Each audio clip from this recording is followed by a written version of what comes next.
नमस्कार बच्चों, कैसे आप सब। बेटा आज मैं आपके लेके आया हूं आपके इतिहास का चैप्टर 2 यूरोप में समाजवाद एवं रूसी क्रांति।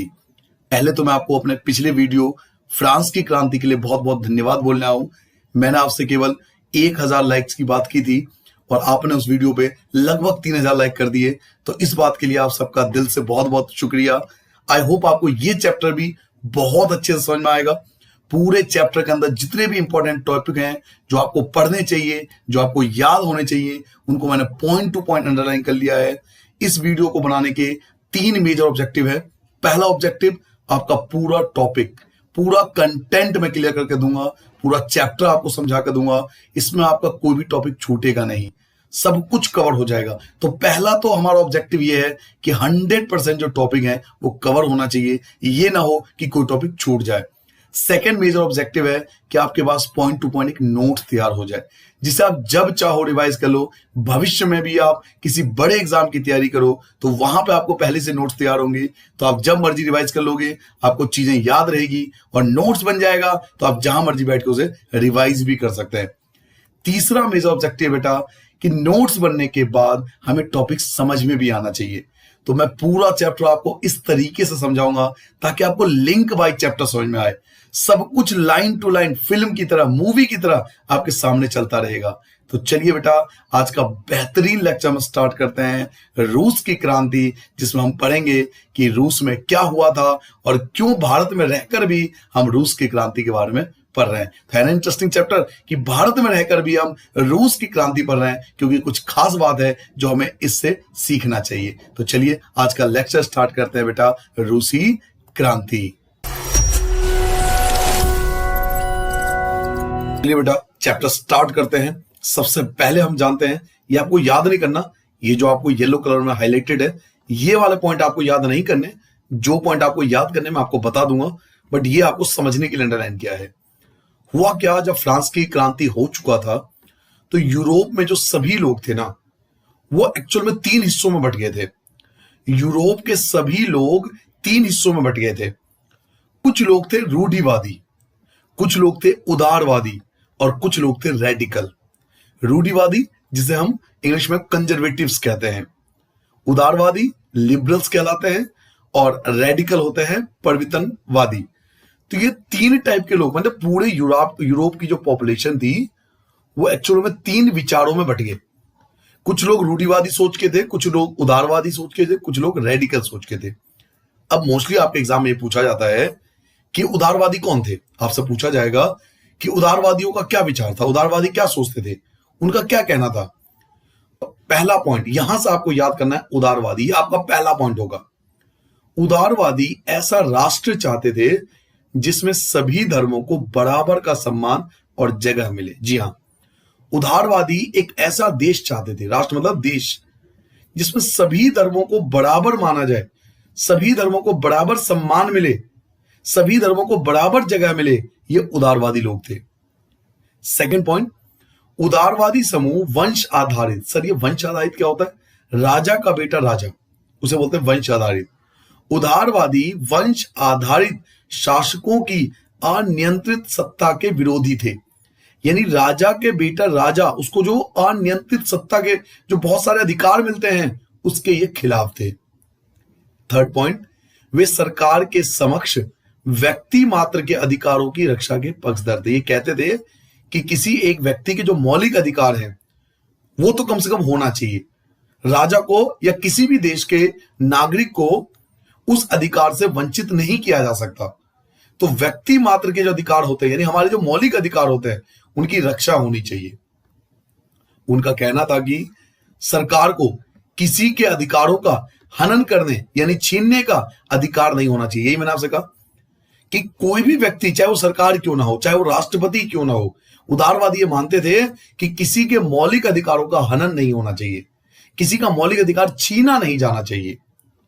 नेक्स्ट पॉइंट, उदारवादी, यह समूह प्रतिनिधित्व पर आधारित एक ऐसी निर्वाचित सरकार के पक्ष में थे जो शासकों और अफसर के प्रभाव से मुक्त और सुप्रशिक्षित न्यायपालिका द्वारा स्थापित किए गए कानूनों के अनुसार शासन कार्य चलाए। क्या मतलब है सर? ये लोग चाहते थे कि जो इनके जो प्रतिनिधि है ना, जो नेता हैं वो निर्वाचित हो, यानी चुनाव हो, चुनाव के आधार पर जिसको चुना जाए वो उनके प्रतिनिधि बने। इसके अलावा जो अफसर हैं, जो शासक हैं, जो अफसर हैं, वो जबरदस्ती कोई कानून इन पर लागू ना करे। जो न्यायपालिका हो स्वतंत्र हो, न्यायपालिका स्वतंत्र होना चाहिए, कानून का पालन होना चाहिए, ये मानते थे उदारवादी लोग। इसके अलावा ये लोग सार्वभौमिक वयस्क मताधिकार यानी सभी नागरिकों को वोट का अधिकार देने के पक्ष में नहीं थे। जी हां, ऐसा नहीं है कि ये लोग लोकतंत्र थे पूरा, नहीं, लोकतांत्रिक नहीं फॉलो करते थे, क्योंकि सभी लोगों को वोट देने के अधिकार के पक्ष में नहीं थे। इनका मानना था कि वोट का अधिकार केवल संपत्तिधारियों को ही मिलना चाहिए, यानी वोट देने का अधिकार केवल उसी व्यक्ति के पास होना चाहिए जिसपे प्रॉपर्टी है, जिसपे संपत्ति है। तो ये उदारवादी सोच के लोग थे। अब मैंने आपको इतने सारे पॉइंट क्यों बताए, क्योंकि बच्चों मोस्टली देखा गया है पेपर में 4 या 5 पॉइंट लिखने पड़ते हैं और आपको बहुत सारे पॉइंट याद करके जाने पड़ेंगे, क्योंकि कई पॉइंट हम भूल जाते हैं एग्जाम में। तो ज्यादा पॉइंट याद कर लीजिए ताकि आप आराम से उसको लिख सको। उदारवादी एक ऐसा राष्ट्र चाहते थे जिसमें सभी धर्मों को बराबर सम्मान और जगह मिले। सेकंड पॉइंट मैंने आपको बताया, उदारवादी समूह वंश आधारित शासकों की अनियंत्रित सत्ता के विरोधी थे। वे सरकार के समक्ष व्यक्ति मात्र के अधिकारों की रक्षा के पक्षधर थे। उनका कहना था कि सरकार को किसी के अधिकारों का हनन करने या उन्हें छीनने का अधिकार नहीं होना चाहिए। यह समूह प्रतिनिधित्व पर आधारित एक ऐसी निर्वाचित सरकार के पक्ष में थे जो शासकों और अफसरों के प्रभाव से मुक्त हो, और जो न्यायपालिका हो वो न्यायपालिका बिल्कुल स्वतंत्र हो, कानून के अनुसार शासन कार्य किया जाए, कानून के अनुसार देश चलना चाहिए। ये लोग सार्वभौमिक वयस्क मताधिकार यानी सभी नागरिकों को वोट देने के अधिकार के पक्ष में नहीं थे। ये कहते थे कि वोट देने का अधिकार केवल उन्हीं लोगों को होना चाहिए जिसपे संपत्ति हो, जिसपे प्रॉपर्टी हो। तो ये थे बच्चों उदारवादी लोग। दूसरे, रेडिकल। अब आपके एग्जाम में पूछा जाएगा कि रेडिकल कौन थे, रेडिकल का क्या मत था, रेडिकल लोग क्या सोचते थे।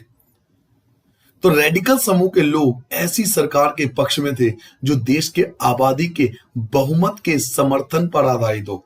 रेडिकल लोग वो लोग थे बेटा जो चाहते थे ऐसी सरकार बने जो देश की आबादी के बहुमत यानी देश के अधिकतर लोगों ने जिसे चुना हो उसकी सरकार बननी चाहिए। उदारवादियों के विपरीत ये लोग बड़े जमींदारों और संपन्न उद्योगपति को प्राप्त किसी भी तरह के विशेष अधिकार के खिलाफ थे। जो रेडिकल लोग थे ना, ये उदारवादी के विपरीत थे, उदारवादी के विचारों के विपरीत थे। ये लोग कहते थे, रेडिकल लोग कहते थे कि जो बड़े जमींदार हैं या बहुत पैसे वाले हैं या संपन्न उद्योगपति हैं, बड़े बिजनेसमैन हैं, इनको जो विशेष अधिकार मिलते हैं वो नहीं होना चाहिए। किसी भी व्यक्ति के पास विशेष अधिकार नहीं होना चाहिए, ये लोग रेडिकल लोग कहते थे। वे निजी संपत्ति के विरोधी नहीं थे, मतलब ये कहते थे ठीक है आपके पास प्रॉपर्टी है, बहुत बढ़िया बात है, आप प्रॉपर्टी रखिए, लेकिन केवल कुछ लोगों के पास ही संपत्ति के संकेंद्रण का विरोध जरूर करते थे। लेकिन ये इस बात का विरोध जरूर करते थे कि केवल कुछ ही लोगों के पास सारी प्रॉपर्टी क्यों है, क्यों जो राजा है उसके जो परिवार के संबंधी है, जो बड़े बिजनेसमैन है, केवल इन्हीं के पास सारी संपत्ति क्यों है, संपत्ति पे सबका हक होना चाहिए। तो रेडिकल लोग ऐसे लोग थे जो ऐसी सरकार के पक्ष में थे जो देश की आबादी के बहुमत के समर्थन पर आधारित हो, यानी देश के अधिकतर लोग जिसे चुने उसकी सरकार होनी चाहिए। उदारवादी के विपरीत ये लोग बड़े जमींदार और संपन्न उद्योगपति को किसी भी तरह के जो विशेष अधिकार मिलते हैं उसके खिलाफ थे। वे निजी संपत्ति के विरोधी नहीं थे, लेकिन केवल कुछ लोगों के पास जो संपत्ति होती है वो ज्यादा होती है उसके जरूर विरोध करते थे ये लोग। फिर आते बेटा रूढ़िवादी, कि रूढ़िवादी कौन थे। रूढ़िवादी लोग रेडिकल और उदारवादी दोनों के खिलाफ थे। जो रूढ़िवादी थे वो रेडिकल के भी खिलाफ थे और उदारवादी लोगों के खिलाफ थे। सेकंड पॉइंट, पुराने समय में यानी 18वीं सदी में रूढ़िवादी आमतौर पर परिवर्तन के विचारों का विरोध करते थे। शुरू में जो रूढ़िवादी लोग थे ना, वो किसी भी परिवर्तन का विरोध करते हैं। आपके परिवार में, आपके रिलेशन में, आपके गली में, आपके मोहल्ले में ऐसे लोग कुछ जरूर होंगे जो रूढ़िवादी सोच के होते हैं, जिनको परिवर्तन पसंद नहीं है। लड़कियां घर से बाहर पढ़ने जा रही है तो वो गलत मानते हैं। ये रूढ़िवादी कंजर्वेटिव सोच का नतीजा है। लड़कियां जॉब कर रही हैं आज की डेट में, तो वो गलत है, ऐसा रूढ़िवादी लोग सोचते हैं, कंजर्वेटिव सोच के जो लोग होते हैं। तो रूढ़िवादी जो लोग थे वो परिवर्तन का विरोध करते हैं। तो ऐसे यूरोप में भी था, लेकिन 19वीं सदी तक आते आते वे भी मानने लगे कि कुछ परिवर्तन तो आवश्यक हो गया है, ठीक है कुछ परिवर्तन कर लो, परंतु वह चाहते थे कि अतीत मतलब प्राचीन बुजुर्ग, अतीत का सम्मान किया जाए, पुराने चीजों का सम्मान किया जाए, अर्थात अतीत को पूरी तरह ठुकराया ना जाए, यानी पुरानी चीजों को ठुकरा ना दिया जाए और बदलाव की प्रक्रिया बहुत धीमी हो, एकदम से परिवर्तन ना हो। तो ये रूढ़िवादी लोग के सोच थे। तो अब तक आपने 3 पॉइंट पढ़ा बेटा, मैं आपको बता दूं। पहला पॉइंट आपने पढ़ा उदारवादी, देखिए सबसे पहला पॉइंट पढ़ा आपने उदारवादी कौन थे। सेकंड पॉइंट था हमारा कि रेडिकल कौन थे और रेडिकल के क्या सोचते थे। और थर्ड आपने पढ़ा रूढ़िवादी। अब आप ये सोच रहे होंगे कि मैं तो रूस की क्रांति पढ़ने आया था, अब ये सर जी तीनों पॉइंट क्यों दिया हुआ है चैप्टर के अंदर। बेटा एक चीज समझिए, क्रांति कब होगी? जब मेरे विचार और आपके विचार मेल नहीं खाएंगे, तभी तो क्रांति होगी ना। तो यही चैप्टर की स्टार्टिंग है, जिसमें आपको बेस समझा रहा है कि पूरा यूरोप 3 हिस्सों में बट गया था। कुछ लोग उदारवादी को फॉलो करते थे, कुछ लोग रेडिकल को फॉलो करते थे, कुछ लोग रूढ़िवादी को फॉलो करते थे। यानी क्या समझ में आया? 3 टाइप के लोग हो गए। अब इनमें आपस में लड़ाइयां शुरू होगी नहीं होगी कि भाई रूढ़िवादी सही है, कोई उदारवादी सही है, कोई रेडिकल सही है। तभी यूरोप के अंदर औद्योगिक क्रांति आया, औद्योगिकरण शुरू हुआ। तो 4th पॉइंट पढ़ेंगे बेटा, औद्योगिकरण क्या था। ये अक्सर मैंने देखा है कि बहुत ज्यादा यूट्यूब वगैरह में आता है। औद्योगिकरण से आप क्या समझते हैं, या यूरोप में औद्योगिकरण का क्या प्रभाव पड़ा, कुछ भी पूछे बस औद्योगिकरण आना चाहिए। तो पहला पॉइंट औद्योगिकरण में आप लिखोगे, औद्योगिकरण ने औरतों, आदमियों, बच्चों सबको कारखानों में ला दिया। औद्योगिकरण मतलब होता है बहुत ज्यादा उद्योग धंधे काम शुरू हो गए। तो औद्योगिकरण ने औरतों को, आदमियों को, बच्चों को सबको कारखानों में ला दिया। काम के घंटे यानी पाली बहुत लंबी होती थी, काम ज्यादा करना पड़ता था और मजदूरी बहुत कम थी, पैसा बहुत कम मिलता था क्योंकि कंपटीशन बहुत ज्यादा था। बेरोजगारी आम समस्या थी, लोगों को रोजगार नहीं मिल पाता था। औद्योगिक वस्तुओं की मांग में गिरावट, अगर मान लो औद्योगिक वस्तु की मांग में करके गिरावट आ जाए, अगर जो औद्योगिक वस्तुएं बनती है अगर उनकी मांग में गिरावट आ जाए तो बेरोजगारी और ज्यादा बढ़ जाती थी, बहुत ज्यादा लोग बेरोजगार हो जाते थे। शहर तेजी से बसते और फैलते जा रहे थे, यानी शहरों की संख्या बढ़ती जा रही थी और वो उनका साइज भी बड़ा होता जा रहा था। इसलिए आवास मतलब घर और साफ सफाई का जो काम था वो मुश्किल होता जा रहा था। तो ये सब आपको याद करना है बेटा। अगर आपके एग्जाम में ये पूछा जाए कि औद्योगिकरण क्या था या औद्योगिकरण के क्या प्रभाव पड़ा रूस के ऊपर या यूरोप के ऊपर, अल्टीमेटली औद्योगिकरण से रिलेटेड कोई भी क्वेश्चन आ जाए आप इन सभी पॉइंट को लिख सकते हो। औद्योगिकरण ने औरतों, आदमियों और बच्चों सबको कारखानों में लाके ला दिया। काम के घंटे यानी पाली बहुत लंबी होती थी और मजदूरी बहुत कम थी। बेरोजगारी आम समस्या थी। औद्योगिक वस्तुओं की मांग में गिरावट आ जाने पर, अगर मान लो औद्योगिक वस्तुओं की जो डिमांड है वो कम हो गई तो बेरोजगारी और ज्यादा बढ़ जाती थी। शहर तेजी से बसते और फैलते जा रहे थे, इसलिए आवास और साफ सफाई का काम भी मुश्किल होता जा रहा था। ये प्रभाव पड़ा औद्योगिकरण का यूरोप के ऊपर। अभी हम रूस की क्रांति पे नहीं पहुंचे हैं, अब हम आएंगे धीरे धीरे समाजवाद पे। आपको बताऊं एक बात, जो मेन रीजन था ना रूस की क्रांति का वो था समाजवाद। समाजवाद का आना मेन रीजन माना जाता है रूस की क्रांति का। तो पहली बात तो ये जानना जरूरी है ना कि समाजवादी कौन थे, वो कौन से लोग थे जो समाजवादी को फॉलो करते थे। तो आइए स्टार्ट करते हैं। समाजवादी अगला पॉइंट है, बड़ा इंटरेस्टिंग पॉइंट है क्योंकि भारत में भी आपने सुना होगा समाजवादी पार्टी है। अब वो समाजवादी फॉलो करे ना करे, लेकिन समाजवादी पार्टी भारत के अंदर भी आपको पता होगा एक पार्टी का नाम है। समाजवादी निजी संपत्ति के विरोधी थे। जो समाजवादी लोग थे ना बेटा, वो निजी संपत्ति के विरोधी थे। मतलब ये लोग कहते थे कि पर्सनल प्रॉपर्टी तो होना ही नहीं चाहिए किसी के ऊपर। उनका कहना था कि संपत्ति के निजी स्वामित्व मतलब मालिक की व्यवस्था ही सारी समस्याओं का जड़ है। यानी मेन समस्या ये लोग मानते थे कि जो पर्सनल प्रॉपर्टी होती है ना लोगों के पास, वो मेन समस्या है सारी समस्याओं का। तो वो उनका कहना था कि संपत्ति के जो निजी स्वामित्व है वही व्यवस्था की सारी समस्या का जड़ है, पहले इसको हटाओ। उनका तर्क था कि बहुत सारे लोगों के पास संपत्ति तो है जिससे दूसरों को रोजगार भी मिलता है, लेकिन समस्या यह है कि संपत्तिधारी व्यक्ति को सिर्फ अपने फायदे से ही मतलब रहता है। वो ये तो मानते थे कि भाई जिन पे ज्यादा प्रॉपर्टी है वो दूसरों को रोजगार दे पाते हैं, लेकिन जिस पे ज्यादा संपत्ति है ना वो व्यक्ति केवल अपने फायदे के बारे में ही सोचता है, ऐसा समाजवादी के लोग मानते थे। वह उनके बारे में नहीं सोचता जो उनकी संपत्ति को उत्पादनशील बनाता है, और उत्पादनशील कौन बनाता है? मजदूर। तो ये लोग मजदूरों के साथ थे, इनके विचार मजदूरों से मिलते थे। इसलिए अगर संपत्ति पर किसी एक व्यक्ति के बजाय पूरे समाज का नियंत्रण हो, पूरे समाज मतलब सरकार का नियंत्रण हो, तो साझा सामाजिक हितों पर ज्यादा अच्छे से ध्यान दिया जा सकता है।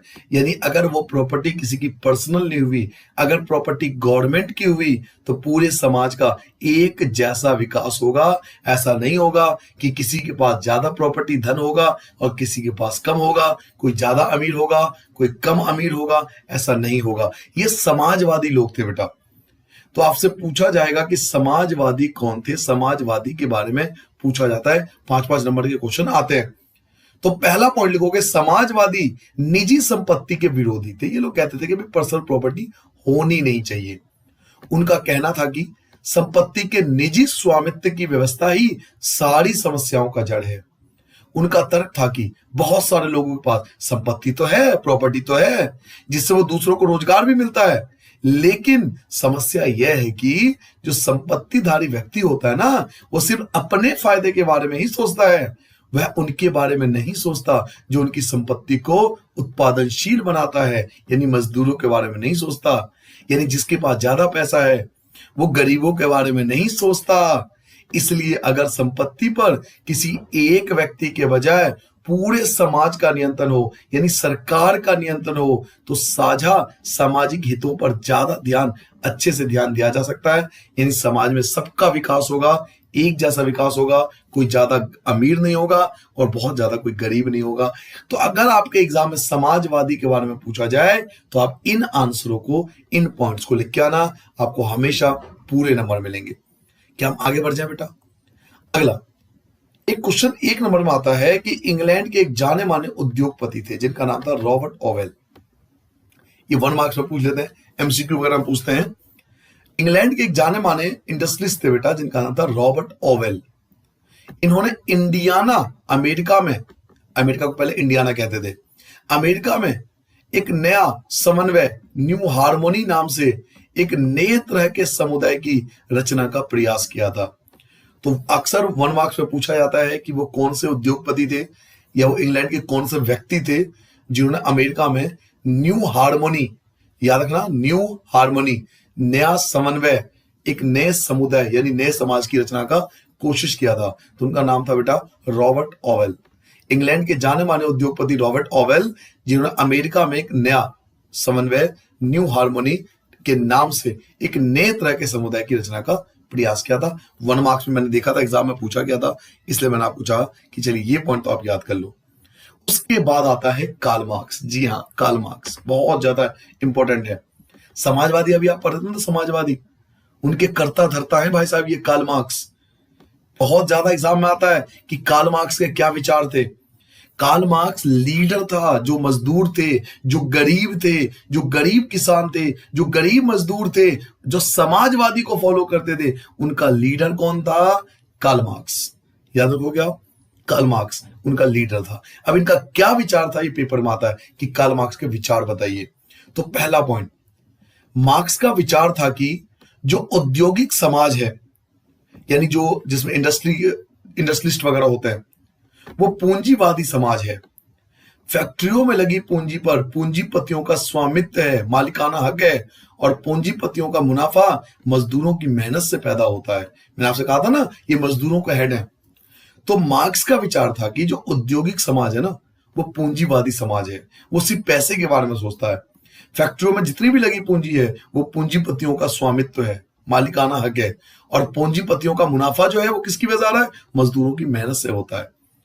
इसलिए मार्क्स का निष्कर्ष था कि जब तक निजी पूंजीपति इसी तरह मुनाफे का जब तक निजी पूंजीपति इसी तरह मुनाफे का संचय मतलब इकट्ठा करते जाएंगे, तब तक मजदूरों की स्थिति में सुधार नहीं हो सकता। वो मजदूरों से कहते थे, मजदूर भाई तुम्हारा सुधार नहीं होने वाला, तुम्हारा कुछ नहीं होने वाला, क्योंकि अमीर अमीर होता जा रहा है, गरीब गरीब होता जा रहा है। ये हमारा पूंजीवादी समाज है जिसमें जो फैक्ट्री के मालिक है वो ज्यादा से ज्यादा प्रॉफिट कमाने की कोशिश कर रहा है। और प्रॉफिट किसकी वजह से कर रहा है? मजदूरों की मेहनत के से। तो उन्होंने ये निष्कर्ष निकाला, कार्ल मार्क्स ने, कि जब तक निजी पूंजीपति इसी तरह मुनाफे को इकट्ठा करते जाएंगे तब तक मजदूरों की स्थिति में सुधार नहीं हो सकता। सेकेंड पॉइंट, अपनी स्थिति में सुधार लाने के लिए मजदूरों को बोल रहे हैं, ये मजदूरों को समझा रहे हैं कि अगर तुम अपनी स्थिति में सुधार लाना चाहते हो तो पूंजीवादी व निजी संपत्ति पर आधारित शासन को उखाड़ फेंकना होगा। ये जो शासन है ना पूंजीवादी समाज इसको तुम हटा दो। थर्ड पॉइंट, मार्क्स का विश्वास था कि खुद को पूंजीवादी शोषण से मुक्त कराने के लिए मजदूरों को एक अत्यंत भिन्न किस्म का समाज बनाना होगा, जिसे सारी संपत्ति पर पूरे समाज का, अभी मैंने आपको बताया था समाजवादी के बारे में, तो यही कह रहे हैं कि अगर मजदूरों को अपने आप को सुधारना है तो उन्हें एक ऐसे समाज का निर्माण करना होगा जिसमें सारी संपत्ति पर पूरे समाज का सामाजिक नियंत्रण और स्वामित्व हो, किसी एक व्यक्ति का नहीं। उन्होंने भविष्य में इस समाज को साम्यवादी या कम्युनिस्ट समाज का नाम दिया था। ये किनके विचार थे बेटा? ये कार्ल मार्क्स के विचार थे। आपके एग्जाम में आएगा कि कार्ल मार्क्स के विचार बताइए, कार्ल मार्क्स क्या सोचते थे। तो मैंने आपको बताया कार्ल मार्क्स मजदूरों के हेड थे। ये समाजवादी के एक तरह से हम बोल सकते हैं फिलोसफर थे। मार्क्स का विचार था कि जो औद्योगिक समाज है वो पूंजीवादी समाज है। फैक्ट्रियों में लगी पूंजी पर पूंजीपतियों का स्वामित्व है और पूंजीपतियों का जो मुनाफा है वो मजदूरों की मेहनत से पैदा होता है। मार्क्स ने निष्कर्ष निकाला कि जब तक निजी पूंजीपति इसी तरह मुनाफे का इकट्ठा करते जाएंगे ना, मजदूरों का कुछ नहीं होने वाला, उनकी स्थिति को सुधार नहीं हो सकता। अपनी स्थिति में सुधार लाने के लिए मजदूरों को पूंजीवाद व निजी संपत्ति पर आधारित शासन को उखाड़ फेंकना होगा। मार्क्स का विश्वास था कि खुद को पूंजीवादी शोषण से मुक्त कराने के लिए मजदूरों को एक अत्यंत भिन्न किस्म का समाज बनाना होगा, जिसमें सारी संपत्ति पर पूरे समाज का सामाजिक नियंत्रण और स्वामित्व रहेगा। उन्होंने भविष्य में इस प्रकार के समाज का नाम साम्यवादी या कम्युनिस्ट नाम दिया। तो ये कार्ल मार्क्स का विचार था बेटा। तो अगर आपके एग्जाम में कार्ल मार्क्स के बारे में पूछा जाए तो आप इन पॉइंटों को बिल्कुल एज इट इज लिख के आना, आपके मार्क्स हमेशा फुल आएंगे, क्योंकि ये एनसीईआरटी है जो गवर्नमेंट ने आपको दिया है, तो इनके वर्ड काटे नहीं जा सकते। इसलिए इन वर्डों को अगर याद करोगे तो आपको हमेशा पूरे नंबर मिलेंगे। ये कार्ल मार्क्स का विचार था जो समाजवादी को फॉलो करते थे। अब यहां से आपका एक्चुअल में चैप्टर स्टार्ट होता है। जी हाँ सर, अब तक चैप्टर स्टार्ट नहीं हुआ? जी हाँ बच्चों, अब तक चैप्टर वाकई में स्टार्ट नहीं हुआ। चैप्टर तो अब स्टार्ट होगा, समाजवादी के लिए समर्थन। सर एक बात बताइए, मैंने आपको समाजवादी की परिभाषा बताई। समाजवादी का जो लीडर थे वो थे कार्ल मार्क्स। उन्होंने मजदूरों को बताया कि तुम अगर अपने आप को सुधारना चाहते हो तो देश में समाजवादी लाओ। धीरे धीरे मजदूरों को उनकी बात अच्छी लगी, यार बात तो सही कह रहा है, ये व्यक्ति हमारा साथ देगा, ये अच्छा लीडर बनेगा। तो समाजवाद के लिए क्या समर्थन जुटने लगे, लोग उनकी बातों को फॉलो करने लगे। तो अगला पॉइंट, 1870 तक आते आते समाजवादी विचार पूरे यूरोप में फैल चुका था। अपने प्रयासों में समन्वय लाने के लिए समाजवादियों ने द्वितीय इंटरनेशनल के नाम से एक अंतरराष्ट्रीय संस्था भी बना ली थी। इन्होंने एक ऑर्गेनाइजेशन बना लिया था, उस ऑर्गेनाइजेशन का नाम रखा था द्वितीय इंटरनेशनल, सेकंड इंटरनेशनल। एक ऑर्गेनाइजेशन बना लिया बेटा, अंतरराष्ट्रीय संस्था बना लिया, इंटरनेशनल ऑर्गेनाइजेशन बना लिया था इन्होंने, उसका नाम रखा था द्वितीय इंटरनेशनल। 1870 आते आते समाजवादी पूरे यूरोप में फैल रहा था। पूरे यूरोप के लोग समाजवादी का समर्थन कर रहे थे। जितने भी मजदूर थे, गरीब थे, किसान थे, वो समाजवादी का साथ देना चाहते थे, क्योंकि उनकी बात में दम था। वो कहते थे अगर भाई अगर अब तुम अपने अंदर सुधार लाना चाहते हो तो तुम हमारा साथ दो। तो इन्होंने अपना एक भाई अलग से एक ऑर्गेनाइजेशन बना लिया, नित्य इंटरनेशनल करके। इंग्लैंड और जर्मनी के मजदूरों ने अपनी जीवन और कार्य स्थिति में सुधार लाने के लिए संगठन बनाना शुरू कर दिया। देख रहे हो धीरे धीरे चैप्टर। अब लिंक समझ में आ रहा है बेटा? क्या आपको लिंक समझ में आ रहा है? समाजवादी आया, पहले समाजवादी का लीडर आया, समाजवादी को समर्थन मिलने लगा, तो इंग्लैंड और जर्मनी के जो मजदूर थे वो अपने जीवन और कार्य स्थिति में सुधार लेने के लिए संगठन बनाना शुरू किया। अब हिम्मत आ गई मजदूरों में, हिम्मत आ गई कि हाँ हम अपनी स्थिति में सुधार कर सकते हैं। तो उन्होंने संगठन बना लिया, ऑर्गेनाइजेशन बना लिया। संकट के समय अपने सदस्यों को मदद पहुंचाने के लिए इन संगठनों ने कोष स्थापित किए। कोष मतलब क्या होता है? मतलब फाइनेंस तौर पर मदद करना, एक दूसरे को फाइनेंस के लिए मदद करना, पैसे वगैरह की जरूरत पड़ती है ना, तो उसके लिए कोष इकट्ठा होता है। हर कोई मजदूर थोड़ा पैसा इकट्ठा करेगा। अब मान लो किसी को जरूरत पड़ेगी तो पैसा उठा के दे देंगे। तो समझ रहे हो धीरे धीरे हो क्या रहा है कि इंग्लैंड और जर्मनी के लोगों ने क्या करा? संगठन बना लिया, मजदूर संगठन बना लिया, और संकट के समय में ये एक दूसरे की मदद भी करने लगे। 1905 तक ब्रिटेन के जो समाजवादी थे और ट्रेड यूनियन थे, इन्होंने आंदोलनकारियों ने लेबर पार्टी के नाम से अपनी एक अलग पार्टी भी बना ली। लो जी, पार्टी भी बन गई। कैसा इंटरेस्टिंग चैप्टर है, समझिए। लिंक वाइज चैप्टर है। पहले समाजवादी आए, समाजवादी के लीडर आए, समाजवादी को समर्थन मिलने लगा, लोगों की संख्या बनने लगी, तो अब इन्होंने क्या करा? अपना एक पार्टी बना लिया। उस पार्टी का क्या नाम रखा? Labour party. मजदूर को बोलते हैं इंग्लिश में लेबर बोलते हैं, लेबरर बोलते हैं, आपको पता होगा। तो 1905 में ब्रिटेन के समाजवादी जो थे ना वहां के, उन्होंने एक अपना खुद का एक पार्टी बना लिया, लेबर पार्टी। एक अलग से अपनी पार्टी बना ली। फ्रांस में भी सोशलिस्ट पार्टी के नाम से ऐसे ही एक पार्टी का गठन किया गया। लो जी, फ्रांस में भी पार्टी बन गई। यानी ब्रिटेन में मजदूरों ने, समझो चीजों को, ब्रिटेन के जो मजदूर थे उन्होंने अपनी एक पार्टी बनाई, लेबर पार्टी। फ्रांस के जो मजदूर थे उन्होंने एक पार्टी बनाई जिसका नाम था सोशलिस्ट पार्टी। लेकिन 1914 तक आते आते यूरोप में समाजवादी कहीं भी सरकार बनाने में कामयाब नहीं हो पाए। अब इनको समर्थन तो मिल रहा था, इनकी संख्या तो बहुत ज्यादा बढ़ गई थी, लेकिन इतनी ज्यादा संख्या नहीं थी कि ये सरकार बना पाए। आपको पता है सरकार बनाने के लिए कम से कम 50% से ज्यादा वोट मिलने चाहिए, 50% से ज्यादा सीटें जीतनी पड़ती है।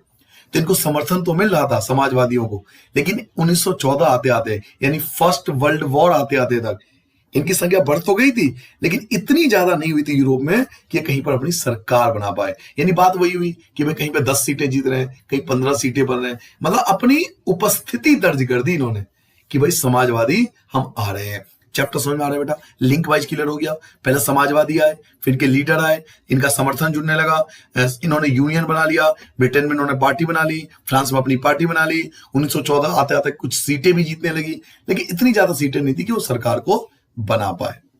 यहां तो समझ में आ गया बेटा। अब आएगा रूसी क्रांति। अब आएगा बेटा रूसी क्रांति। अब तक आपने केवल पार्ट 1 पढ़ा है, अब हम पढ़ेंगे कि रूसी क्रांति क्यों हुआ, क्या था रूसी क्रांति, ये पार्ट 2 में स्टार्ट करेंगे। पार्ट 2 स्टार्ट करते हैं रूसी क्रांति के बारे में। अगर आपके एग्जाम में पूछा जाए, 1 मार्क्स में आ जाए कि भाई रूसी क्रांति क्या था, तो आपको केवल ये पॉइंट लिखने हैं बस। इसमें आप लिखोगे कि 1917 की जो अक्टूबर क्रांति हुई थी, एक्चुअल में क्या हुआ था बेटा कि रूस में ना 3 बार क्रांति हुई थी। एक पहली बार जो क्रांति हुई थी वो 1905 में हुआ था, उसके बाद 1917 में फरवरी में हुआ था, और फिर 1917 में ही अक्टूबर में हुआ था। तो 1917 में जो अक्टूबर क्रांति के जरिए रूस की सत्ता पर समाजवादियों ने कब्जा कर लिया। देखिए आ गया ना काम, समाजवादी आ गए ना। तो रूस की सत्ता पर जब समाजवादियों ने कब्जा कर लिया, तो फरवरी 1917 में जो राजा थे, जो राजशाही थी, जो राजा थे, उनका पतन हो गया, उन्होंने इस्तीफा दे दिया। और अक्टूबर की जो घटना हुई, यानी अक्टूबर 1917 में जो घटना हुई थी, उसको हम अक्टूबर क्रांति कहते हैं। सिंपल शब्दों में आपको ये याद रखना है कि 1917 में जो अक्टूबर क्रांति हुई थी उसी को रूसी क्रांति कहते हैं। याद रहेगा आपको मैंने क्या बोला? जो बेटा 1917 में अक्टूबर क्रांति हुई थी, ये 1 मार्क्स के लिए है, अभी पूरा चैप्टर समझेंगे हम, केवल 1 मार्क्स के लिए पूछ लेते हैं कि भाई रूसी क्रांति कब हुई थी। तो अक्टूबर 1917 की जो घटना थी उसी को हम रूसी क्रांति कहते हैं। अब हम जानते हैं रूसी क्रांति में क्या हुआ था। सबसे पहले जानेंगे रूसी क्रांति से पहले रूस का साम्राज्य कैसा था।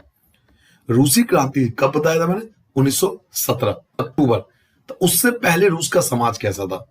तो पहला पॉइंट, 1914 में 1914 यानी रूस की क्रांति से पहले रूस व उसके पूरे साम्राज्य पर जार निकोलस सेकंड का शासन था।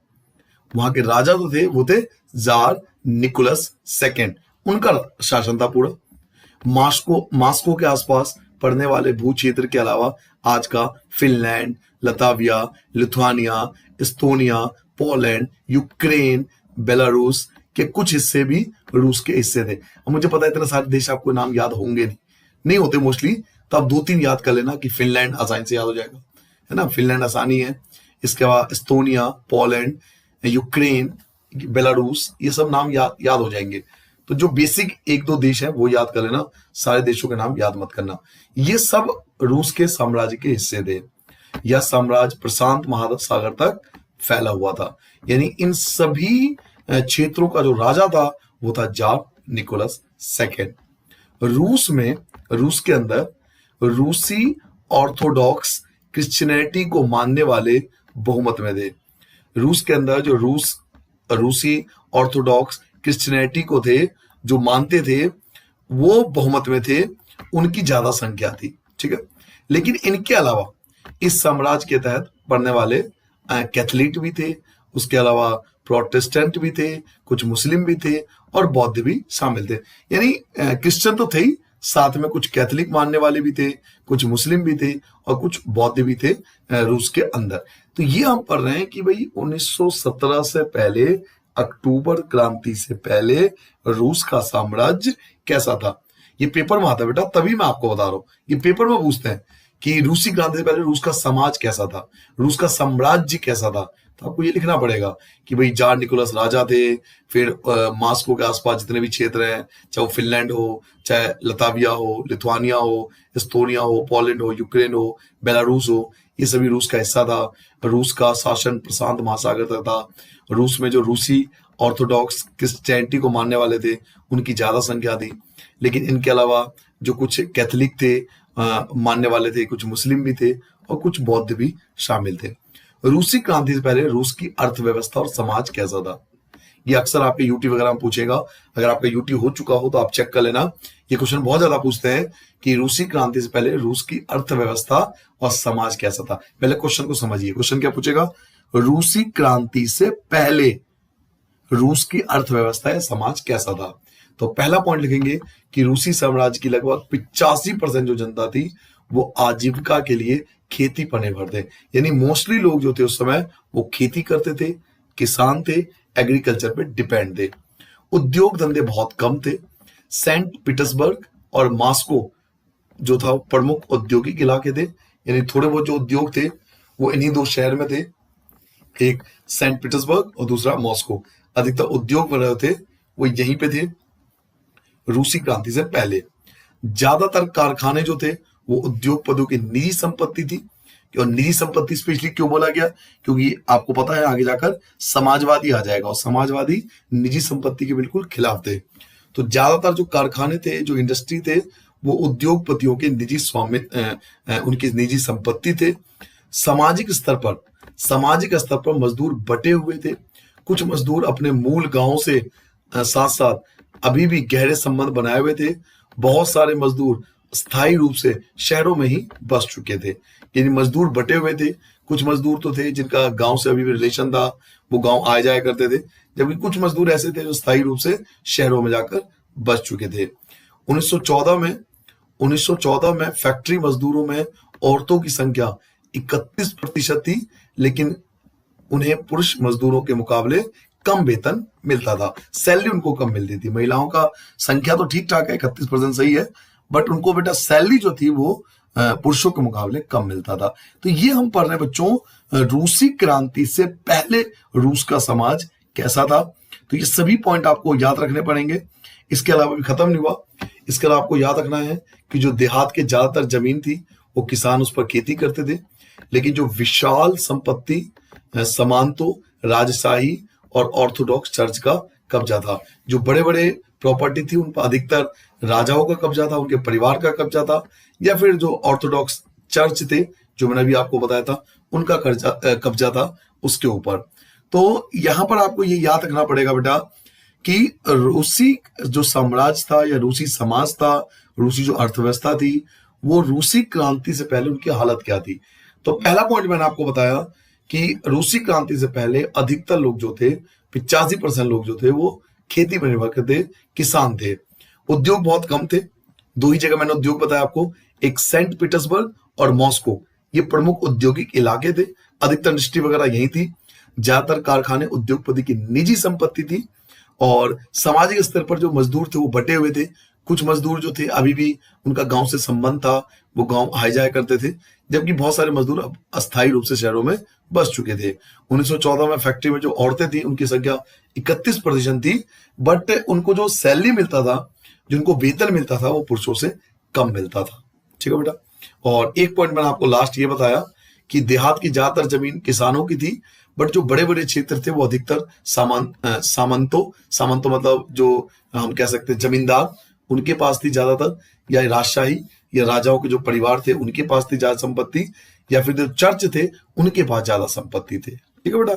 ये रूसी क्रांति से पहले रूस का समाज था और वहां की अर्थव्यवस्था थी।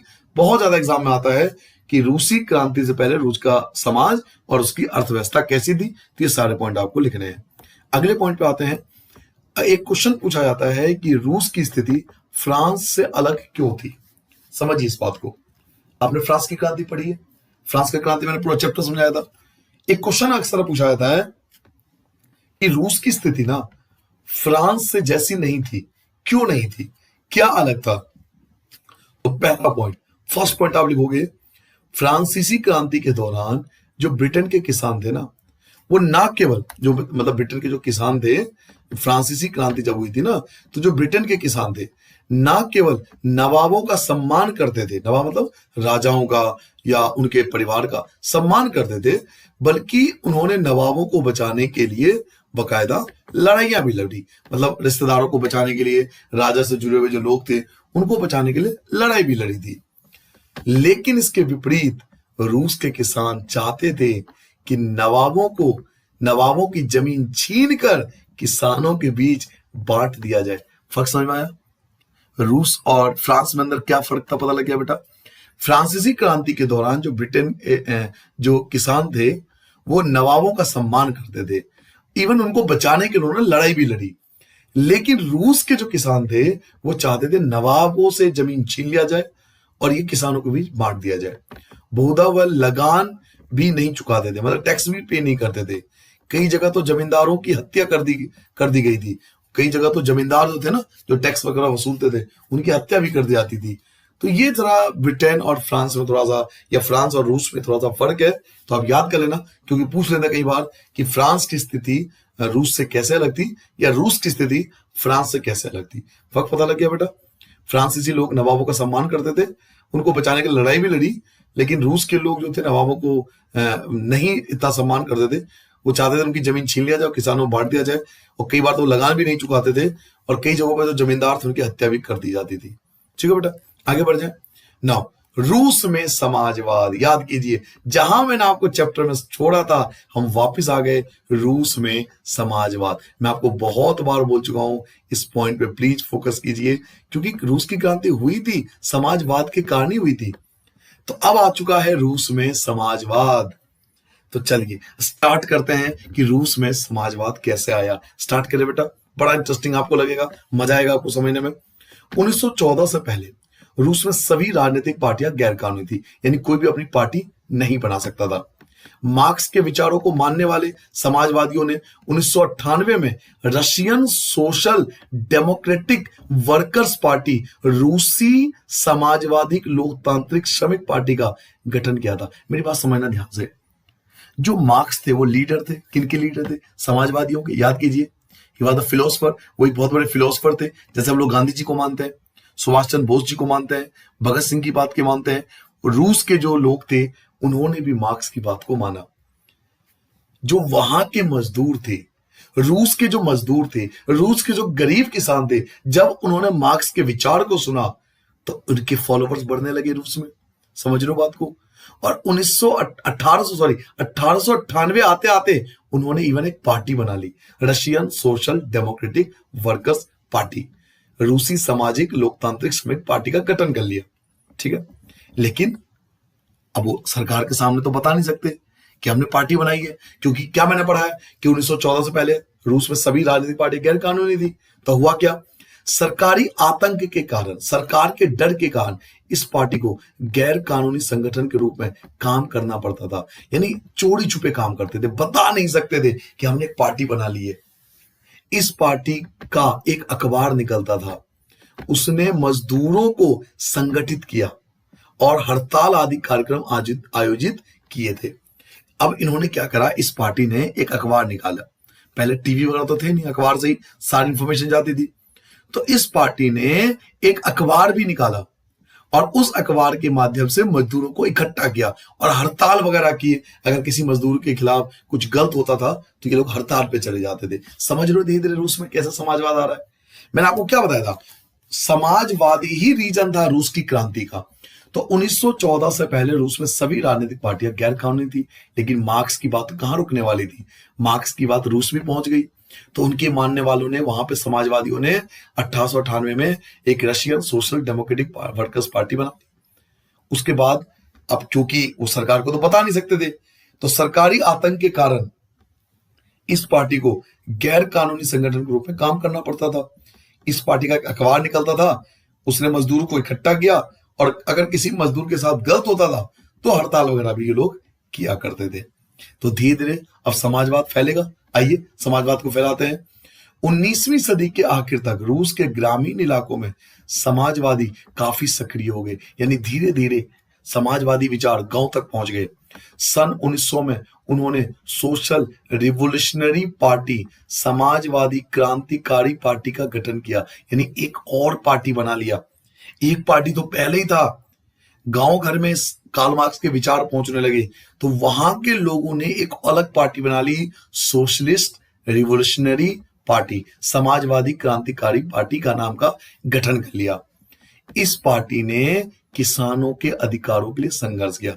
अब ये पार्टी धीरे धीरे क्वेश्चन उठने लगे सरकार से, किसानों के जो हक थे उनके बारे में बात करने लगी। समझ रहे हो धीरे धीरे, समझ में आ गई बात? तो इस तरह से बेटा जो रूस के अंदर समाजवाद फैलना शुरू हो चुका था। आपसे क्वेश्चन पूछा जाएगा कि रूस में समाजवाद कैसे आया, रूस में समाजवाद का आरंभ कैसे हुआ, रूस में समाजवाद आने से क्या प्रभाव पड़े। तो 1914 से पहले, देखिए मैं बिल्कुल याद करवा दूंगा आपको, 1914 से पहले रूस में सभी राजनीतिक पार्टियां गैर कानूनी थी। मार्क्स के विचार को मानने वाले समाजवादियों ने रूस के अंदर 1898 में एक Russian social democratic workers party बना ली। अब क्योंकि सरकार तो मना करती थी तो सरकारी आतंक के कारण इस पार्टी को गैर कानूनी रूप में काम करना पड़ता था। इन्होंने एक अखबार भी निकाला और मजदूर को इकट्ठा किया और हड़ताल भी किया करते थे। इसके अलावा 19वीं सदी में आखिर में रूस के ग्रामीण इलाकों में मार्क्स के विचार पहुंचने लगे और वहां भी उन्होंने 1919 में क्या हुआ, 1900 में के अंदर क्या हुआ, उन्होंने एक सोशलिस्ट रिवोल्यूशनरी पार्टी भी बना ली और किसानों के हक के लिए ये लड़ने लगे।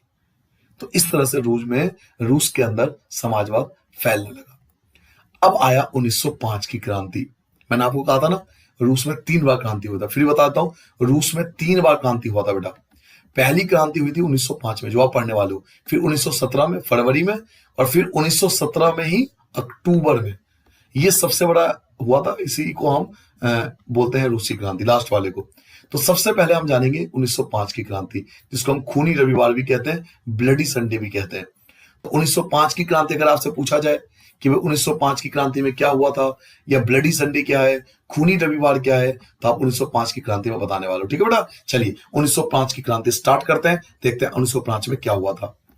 रूसी मजदूरों के लिए देखो सारा चैप्टर मजदूर मजदूर मजदूर, किसान किसान किसान, इन्हीं पे डिपेंड है, क्योंकि इन्होंने ही पार्टी बनाई थी, जो सोशलिस्ट पार्टी बनाई थी, समाजवादी पार्टी इन्होंने ही बनाई थी, इन्होंने तो आंदोलन किया था। तो रूसी मजदूरों के लिए 1904 का साल बहुत बुरा रहा। जरूरी चीजों की कीमतें इतनी तेजी से बढ़ी कि वास्तविक वेतन 20% की गिरावट आ गई, यानी चीजों का जो कॉस्ट था वो बढ़ गया और वेतन जो थे वो उतने ही थे। उसी समय मजदूर संगठनों की सदस्यता में तेजी में वृद्धि हुई। उसी समय क्या हुआ, जो मजदूर की लोगों की संख्या थी ना, मजदूर जो संगठन मैंने अभी आपको ऊपर बताया था, मजदूर संगठन के जो लोग थे वो बढ़ते चले गए, उनकी सदस्यों की संख्या बढ़ती चली गई, इंक्रीज होने लगी। समझ पा रहे हो मेरी बात को? रूसी मजदूरों के लिए 1904 का साल ना बहुत बुरा रहा। जरूरी चीजों की कीमतें बढ़ गई।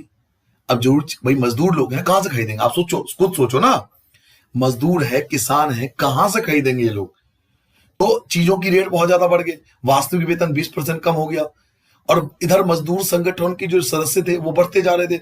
एक तरफ रेट बढ़ रहा है, एक तरफ लोगों की संख्या बढ़ती जा रही है, मजदूरों की संख्या बढ़ती जा रही है। तो मजदूरों को आया गुस्सा, बहुत ज्यादा गुस्सा। किसके खिलाफ गुस्सा आया? राजा के खिलाफ। उस समय तो राजा ही चल रहा था। तो इसी दौरान पादरी गेपॉन के नेतृत्व में, वहां पे एक पादरी थे जिनका नाम था गेपॉन, उनकी अध्यक्षता में मजदूरों ने एक जुलूस विंटर पैलेस, जाड़ का महल को बोलते थे विंटर पैलेस, विंटर पैलेस के सामने पहुंचा। अब जो मजदूर थे वो गुस्से में थे, क्योंकि भाई कीमतें बढ़ती जा रही थी और मजदूर कहां से खाएगा। तो पादरी गेपॉन के नेतृत्व में बहुत सारे मजदूर विंटर पैलेस के पास पहुंच गए, राजा के महल के पास पहुंच गए, और वहां पर ये लोग नारेबाजी करने लगे। तो पुलिस और कोरेक्स ने मजदूरों पर हमला बोल दिया। समझ रहे हो? जब ये लोग हड़ताल करने लगे या राजा के महल के पास पहुंच गए, तो पुलिस वालों ने इन पर हमला कर दिया। इस घटना में 100 से ज्यादा मजदूर मारे गए और लगभग 300 से ज्यादा मजदूर घायल हो गए। इतिहास में इसी घटना को खूनी रविवार के नाम से याद किया जाता है। तो अगर आपके पेपर में पूछे कि 1905 की क्रांति की शुरुआत कैसे हुई, 1905 की क्रांति कैसे हुई, या पूछा जाए कि खूनी रविवार, तो बच्चों दोनों का मतलब एक ही है। 1905 की क्रांति को ही हम खूनी रविवार कहते हैं, क्योंकि यह संडे के दिन हुआ था। इसमें 100 से ज्यादा लोग की जान चली गई थी, इसलिए इसका नाम खूनी रविवार रख दिया गया। ब्लडी संडे बोलते हैं इंग्लिश में। दोबारा बोल दो, एक बार समझा दो आपको, दोबारा समझ लीजिए। 1905 की क्रांति पर हम लोग, रूस जो मजदूर थे ना, 1904 का साल उनका बहुत बुरा रहा। कीमतों में बहुत ज्यादा बढ़ गए थे, वेतन कम हो गया था। उसी समय मजदूर संगठनों की सदस्यता में बहुत तेज वृद्धि हो गई थी। इस दौरान जो पादरी गेपॉन थे, उनकी अगुवाई में बहुत सारे मजदूर विंटर पैलेस पे पहुंच गया, जो राजा का महल था वहां पहुंच गए। वहां पे वो क्या हुआ, वहां पे आंदोलन करने लगे। तो पुलिस और कोरेक्स ने मजदूरों पर हमला कर दिया। कोरेक्स आप मिलिट्री समझ सकते हो, उन्होंने मजदूरों पर हमला कर दिया। इस घटना में 100 से ज्यादा लोग मारे गए और लगभग 300 से ज्यादा लोग घायल हो गए। इतिहास में इसी घटना को बेटा 1905 की क्रांति के नाम से याद किया जाता है। 1905 की क्रांति की शुरुआत इसी घटना से हुई थी। क्या आपको समझ में आ गया बेटा 1905 की क्रांति? लेकिन दिक्कत क्या होती, उस समय राजा बहुत स्ट्रांग था, बहुत मजबूत था। उस समय उसके बाद बहुत ज्यादा सेना थी, तो राजा का कुछ नहीं बिगड़ा, क्योंकि उस समय बहुत स्ट्रांग था वो। अब शुरू हुआ पहला विश्व युद्ध। तो अब हम पढ़ेंगे बेटा पहले विश्व युद्ध के बारे में, कि पहले विश्व युद्ध कब हुआ था और इसके अंदर क्या घटना हुई थी। तो अब स्टार्ट करेंगे बेटा कि पहले विश्व युद्ध के दौरान क्या हुआ, रूस पर इसका क्या प्रभाव पड़ा। बहुत ज्यादा क्वेश्चन आता है कि पहले विश्व युद्ध के अंदर क्या हुआ था, कौन कौन सी शक्तियां थी जिसके कारण पहला विश्व युद्ध हुआ था। पहला पॉइंट आपको याद रखना है कि 1914 में, क्योंकि पहला विश्व युद्ध स्टार्ट हुआ था 1914 में। इसमें पूरा यूरोप ना बेटा 2 भागों में बट गया था। 1914 में 2 यूरोपीय संगठनों के बीच युद्ध छिड़ गया, यानी पूरा यूरोप ना 2 हिस्सों में बट गया। एक खेमे में, मतलब एक पार्ट में तो थे जर्मनी, ऑस्ट्रिया और तुर्की। इन तीनों देशों को एक साथ केंद्रीय शक्तियां कहते हैं, इंग्लिश में बोलते हैं बेटा सेंट्रल पावर। और बिलीव मानिए, मैप वगैरह जो क्वेश्चन आते हैं ना, मानचित्र के क्वेश्चन, उसमें बहुत ज्यादा क्वेश्चन आते हैं कि केंद्रीय शक्ति कौन थी। तो 3 केंद्रीय शक्ति आपको कम से कम याद करना है बेटा, जर्मनी, ऑस्ट्रिया एंड तुर्की। इनको बोलते थे केंद्रीय शक्तियां। ये एक तरफ थे, और दूसरे खेमे में यानी दूसरी तरफ फ्रांस, ब्रिटेन व रूस था। बाद में इटली और रोमानिया भी इस खेमे में आ गया। इनको बोलते थे बेटा मित्र राष्ट्र, या इंग्लिश में बोलते हैं अलाइज पावर्स। तो central power and allies power, इनके बीच लड़ाई छिड़ गया। कहने का मतलब यहां से हमें 3 चीजें समझ में आनी चाहिए। पहली चीज, पहला विश्व युद्ध शुरू कब हुआ? 1914 में शुरू हुआ। किनके बीच हुआ? तो एक केंद्रीय शक्तियों के बीच में, एक तो केंद्रीय शक्तियां थी और दूसरा मैंने आपको क्या बताया, अलाइज पावर, जिसको हम लोग मित्र राष्ट्र के नाम से जानते हैं। केंद्रीय शक्तियों में 3 देश थे, जिसमें हम जर्मनी, ऑस्ट्रिया और तुर्की आते थे, और दूसरे में फ्रांस, ब्रिटेन, रूस आते थे। बाद में इटली और रोमानिया भी इसमें शामिल हो गए थे मित्र राष्ट्र में।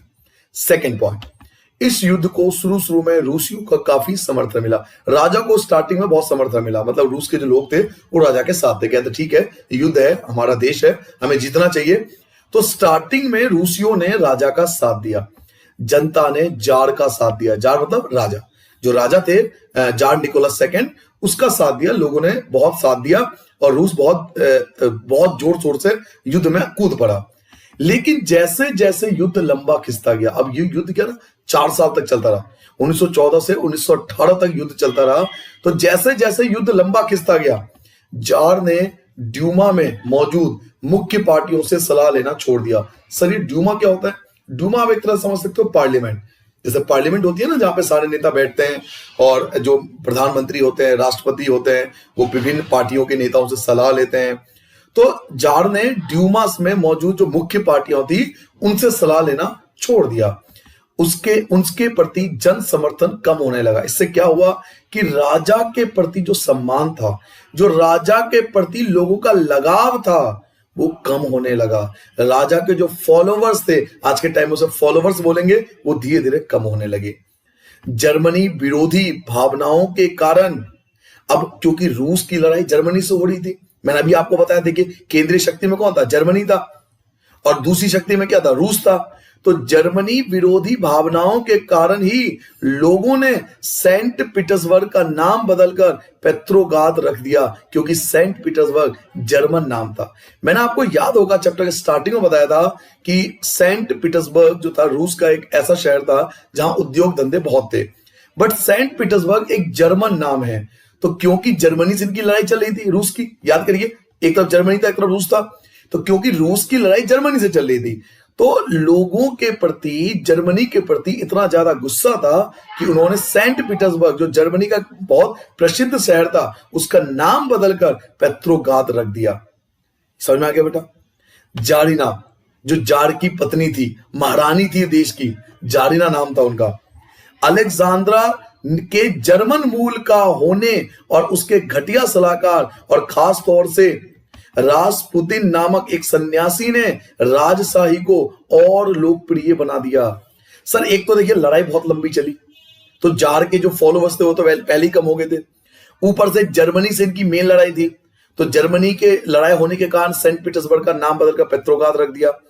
और जो महारानी थी ना, यानी जो बीवी थी, जो वाइफ थी जार निकोलस की, उनका नाम था जारिना। आपको पता है जारिना कहां की थी? ये खुद भी जर्मन की थी, ये जर्मन की थी, और जर्मन से ही लड़ाई चल रही थी। तो समझ लो लोगों के मन में क्या जाएगा? लोगों के मन में राजा के प्रति और ज्यादा गुस्सा बढ़ने लगा।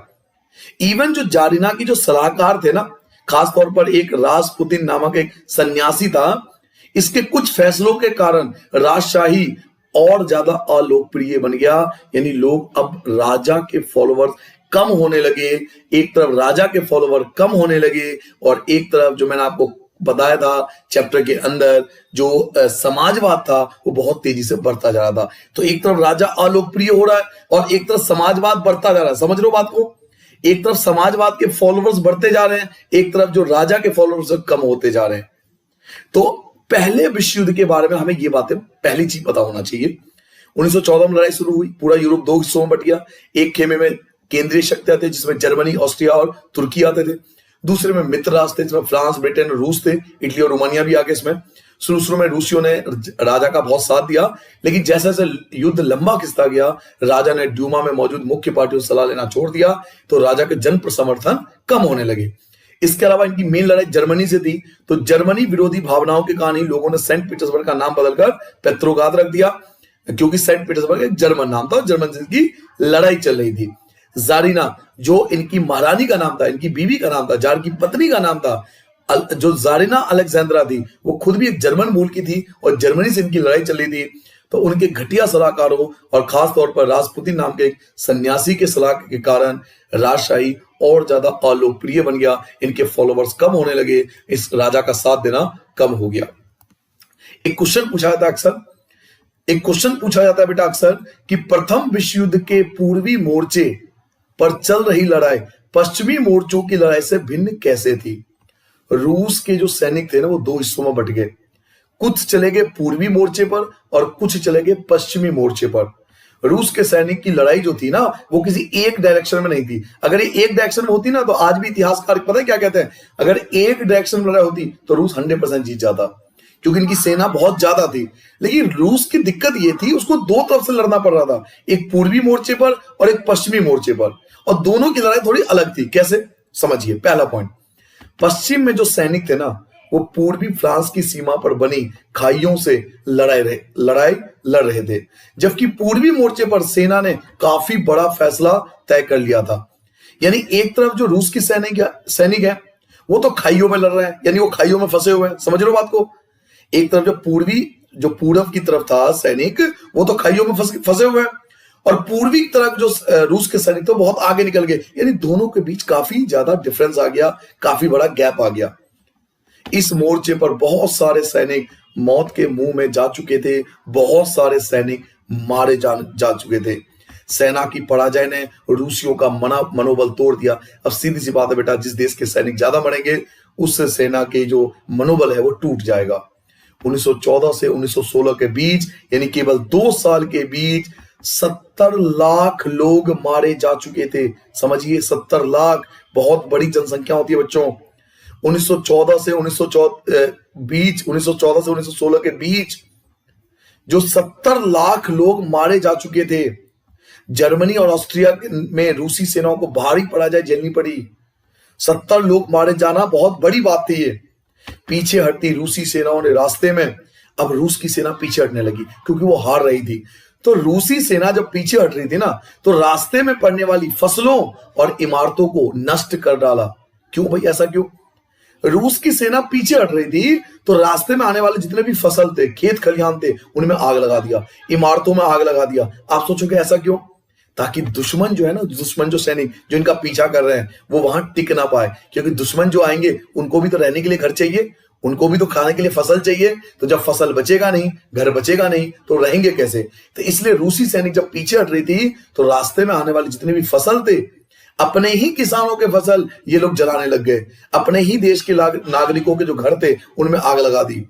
फसलों और इमारतों के विनाश से रूस में 30 लाख से ज्यादा लोग शरणार्थी हो गए। इन हालातों ने सरकार और जार दोनों को अलोकप्रिय बना दिया। अब डे बाय डे क्या हो रहा है कि जार के फॉलोअर्स कम होने लगे, जो इसके समर्थक थे वो भी इसका विरोध करने लगे। तो यहां पर हमें क्वेश्चन पूछा जाएगा कि प्रथम विश्व युद्ध में पूर्वी मोर्चे पर जो लड़ाई चल रही थी वो पश्चिमी मोर्चे से अलग कैसे थी। तो पहला पॉइंट आप बताओगे। फर्स्ट पॉइंट आपका यहां से स्टार्ट होगा बेटा कि पश्चिम में सैनिक जो थे ना फ्रांस की सीमा पर खाइयों से लड़ाई कर रहे थे, जबकि पूर्वी मोर्चे पर सेना ने काफी बड़ा फैसला तय कर लिया था। तो इन दोनों में काफी ज्यादा गैप बन गया था। सेकंड, इस मोर्चे पर बहुत सारे जो सैनिक थे वो मौत के मुंह में जा चुके थे, बहुत सारे सैनिकों की मौत हो चुकी थी। सेना के पराजय ने रूसियों का मनोबल तोड़ दिया था। 1914 से 1916 के बीच जर्मन और ऑस्ट्रिया में रूसी सेनाओं को भारी पराजय झेलनी पड़ी, बहुत सारे रूसी सैनिक मारे गए। 1917 तक 70 लाख लोग मारे जा चुके थे। पीछे हटती रूसी सेनाओं ने रास्ते में पड़ने वाली फसलों को, इमारतों को नष्ट कर दिया। क्यों नष्ट करा? ताकि दुश्मन की सेना वहां टिक ना सके। अब अपने ही देश के फसल नष्ट करोगे और इमारतों को तोड़ोगे तो लोग कैसे साथ देंगे आपका? तो फसलों और इमारतों के विनाश से रूस में 30 लाख लोग शरणार्थी हो गए थे, और इन हालात के कारण ही जो सरकार थी वहां की और जो जार राजा था वहां का, दोनों को अलोकप्रिय बना दिया। लोग अब दोनों से मुक्ति चाह रहे थे। धीरे धीरे बैकग्राउंड बन रहा है, धीरे धीरे बैकग्राउंड तैयार हो रहा है राजा के खिलाफ। आगे बढ़े बेटा ना। अब आपसे पूछा जाएगा, और ये बहुत बार एग्जाम में मैं देख चुका हूं कि प्रथम विश्व युद्ध से रूस पर क्या प्रभाव पड़ा। मैं फिर से पूछ रहा हूं क्वेश्चन ध्यान दीजिए। प्रथम विश्व युद्ध से रूस के ऊपर क्या प्रभाव पड़ा। अभी तो आपने पढ़ा प्रथम विश्व युद्ध में हुआ क्या था। अब मैं आपको बताने वाला हूं कि प्रथम विश्व युद्ध के कारण रूस पर क्या प्रभाव पड़ा। तो पहला पॉइंट, युद्ध से उद्योग पर बुरा असर पड़ा, मतलब उद्योग धंधे बिल्कुल बंद हो चुके थे। सेकेंड पॉइंट आप लिखोगे बेटा सेकेंड पॉइंट अगर आप लिखोगे, सेकेंड पॉइंट लिखोगे, यूरोप के बाकी देशों के मुकाबले रूस के औद्योगिक उपकरण ज्यादा तेजी से बेकार होने लगे। थर्ड पॉइंट आप लिखोगे 1916 तक रेलवे लाइनें टूटने लगी। फोर्थ पॉइंट लिखोगे अच्छी सेहत वाले मर्दों को युद्ध में झोंक दिया गया, यानी अधिकतर जो लोग थे वो युद्ध में चले गए। देश भर में मजदूरों की कमी पड़ने लगी, क्योंकि अधिकतर लोग तो युद्ध करने चले गए, तो देश भर में मजदूरों की कमी पड़ने लगी और जरूरी सामान बनाने वाली छोटी मोटी वर्कशॉप ठप होने लगी। जो छोटे छोटे फैक्ट्रियां थी वो सब बंद होने लगी, क्योंकि मजदूर ही नहीं मिल रहे तो काम कैसे चलेगा। ज्यादातर अनाज सैनिकों का पेट भरने के लिए मोर्चे पर जाने लगा। मोर्चे मतलब जहां लड़ाई हो रही है वहां जाने लगा। शहरों में रहने वाले लोगों के लिए रोटी और आटे की किल्लत पैदा होने लगी। क्या आपको समझ में आ गया बेटा? क्वेश्चन क्या पूछा जाएगा? क्वेश्चन आपसे यह पूछा जाएगा कि प्रथम विश्व युद्ध से रूस के ऊपर क्या प्रभाव पड़ा। तो आप आंसर बताओगे, युद्ध से उद्योगों पर बहुत बुरा प्रभाव पड़ा। सेकेंड पॉइंट आप यहां से स्टार्ट करोगे बेटा। सेकेंड पॉइंट आपका स्टार्ट होगा, यूरोप के बाकी देशों के मुकाबले रूस के जो औद्योगिक उपकरण थे वो ज्यादा तेजी से बेकार होने लगे। थर्ड पॉइंट आप लिखोगे 1916 तक रेलवे लाइनें टूटने लगी। नेक्स्ट पॉइंट आप लिखोगे अच्छी सेहत वाले मर्दों को युद्ध में झोंक दिया गया। अगला पॉइंट आप लिखोगे देश भर में मजदूरों की कमी पड़ने लगी और जोड़ी सामान बनाने वाली छोटी मोटी वर्कशॉप ठप होने लगी। नेक्स्ट पॉइंट आप लिखोगे बेटा ज्यादातर अनाज सैनिकों का पेट भरने के लिए मोर्चे पर भेजना लगा।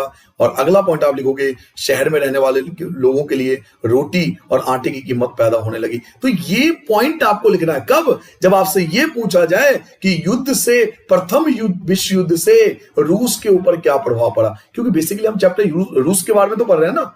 तो अगर आपसे बच्चों ये पूछा जाए कि प्रथम विश्व युद्ध से रूस के ऊपर क्या प्रभाव पड़ा, तो आप इन पॉइंटों को लिखोगे। अगले पॉइंट पे आ जाए बेटा। नेक्स्ट पॉइंट हम पढ़ेंगे कि फरवरी क्रांति। जी हां, आ चुके हैं हम 1917 में, और मैंने आपको बताया था 1917 में 2 बार क्रांति हुआ था। 1917 में बेटा 2 बार क्रांति हुआ था। एक क्रांति हुआ था फरवरी में और एक क्रांति हम पढ़ेंगे अक्टूबर में। तो अभी हम पढ़ेंगे फरवरी में क्रांति। तो अगर आपसे पेपर में पूछा जाए कि 1917 की फरवरी क्रांति के बारे में बताओ, तो चलिए बच्चों स्टार्ट करते हैं कि फरवरी क्रांति के दौरान क्या हुआ था। आपको याद है पेट्रोग्राद, मैंने क्या बताया था? पेट्रोग्राद ये नाम बदल के रखा गया था। एक्चुअल में क्या नाम था? Saint Petersburg. याद कीजिए, एक्चुअल में नाम था सेंट पीटर्सबर्ग, लेकिन नाम बदल दिया गया क्योंकि सेंट पीटर्सबर्ग एक जर्मन नाम था और जर्मनी से रूस की लड़ाई चल रही थी, तो सेंट पीटर्सबर्ग का नाम बदलकर पेट्रोग्राद रख दिया गया। उसी पेट्रोग्राद में फरवरी क्रांति हुई थी। तो चलिए एक इंटरेस्टिंग टॉपिक स्टार्ट करते हैं कि फरवरी क्रांति के दौरान क्या हुआ था। पॉइंट नंबर 1, पहले पॉइंट की ओर आते हैं। डेट बाय डे आपको याद करना पड़ेगा इसमें। सबसे पहले स्टार्ट करते हैं 22 फरवरी। 22 फरवरी को दाएं तट पर स्थित एक फैक्ट्री में तालाबंदी घोषित कर दी गई, यानी एक फैक्ट्री को बंद कर दिया गया 22 फरवरी को। अगले दिन इस फैक्ट्री के मजदूरों के समर्थन में 50 फैक्ट्रियों के मजदूरों ने भी हड़ताल कर दिया। लो जी, कमाल हो गया। 22 फरवरी को एक फैक्ट्री के अंदर तालाबंदी कर दी गई थी। कोई कारण था, कारण यह था कि किसी को नौकरी से निकाल दिया गया, तो एक फैक्ट्री में क्या हुआ कि ताला लगा दिया गया।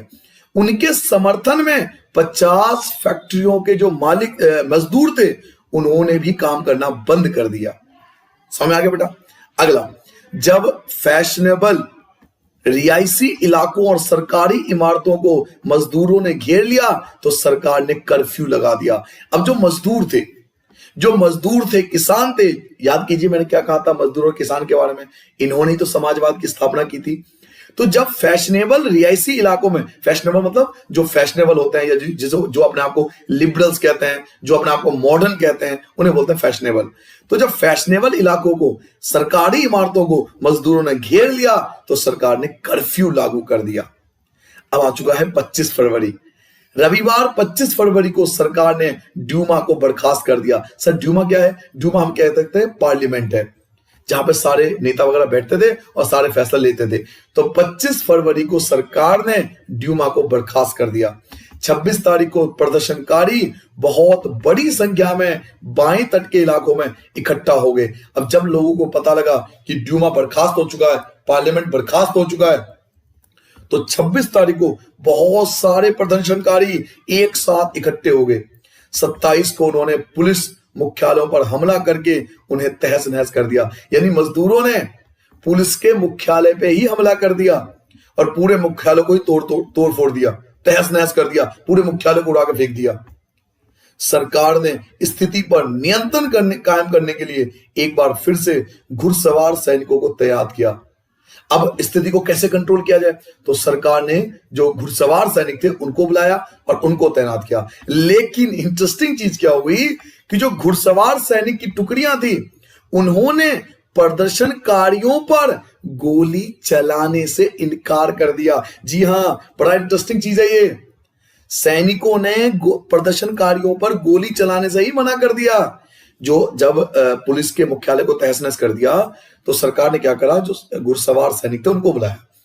तो घुड़सवार सैनिकों ने प्रदर्शनकारियों पर गोली चलाने से मना कर दिया। रीजन जानना चाहोगे? चलो मैं आपको रीजन बताता हूं। रीजन ये था कि बहुत सारे घुड़सवार सैनिक जो थे ना वो मजदूर वर्ग से आते थे और किसान घर से आते थे। तो क्योंकि वो किसान वर्ग से और मजदूर परिवार से आ रहे हैं तो कहीं ना कहीं उनके प्रति उनका प्यार था कि भाई ये लोग हमारे हैं, ये हमारे लिए तो आंदोलन कर रहे हैं। तो उन्होंने मना कर दिया कि हम इन पे गोली नहीं चलाएंगे। उस शाम को सिपाही और मजदूर एक सोवियत या परिषद का गठन करने के लिए उसी इमारत में जमा हुए जहां अब तक ड्यूमा की बैठक होती थी।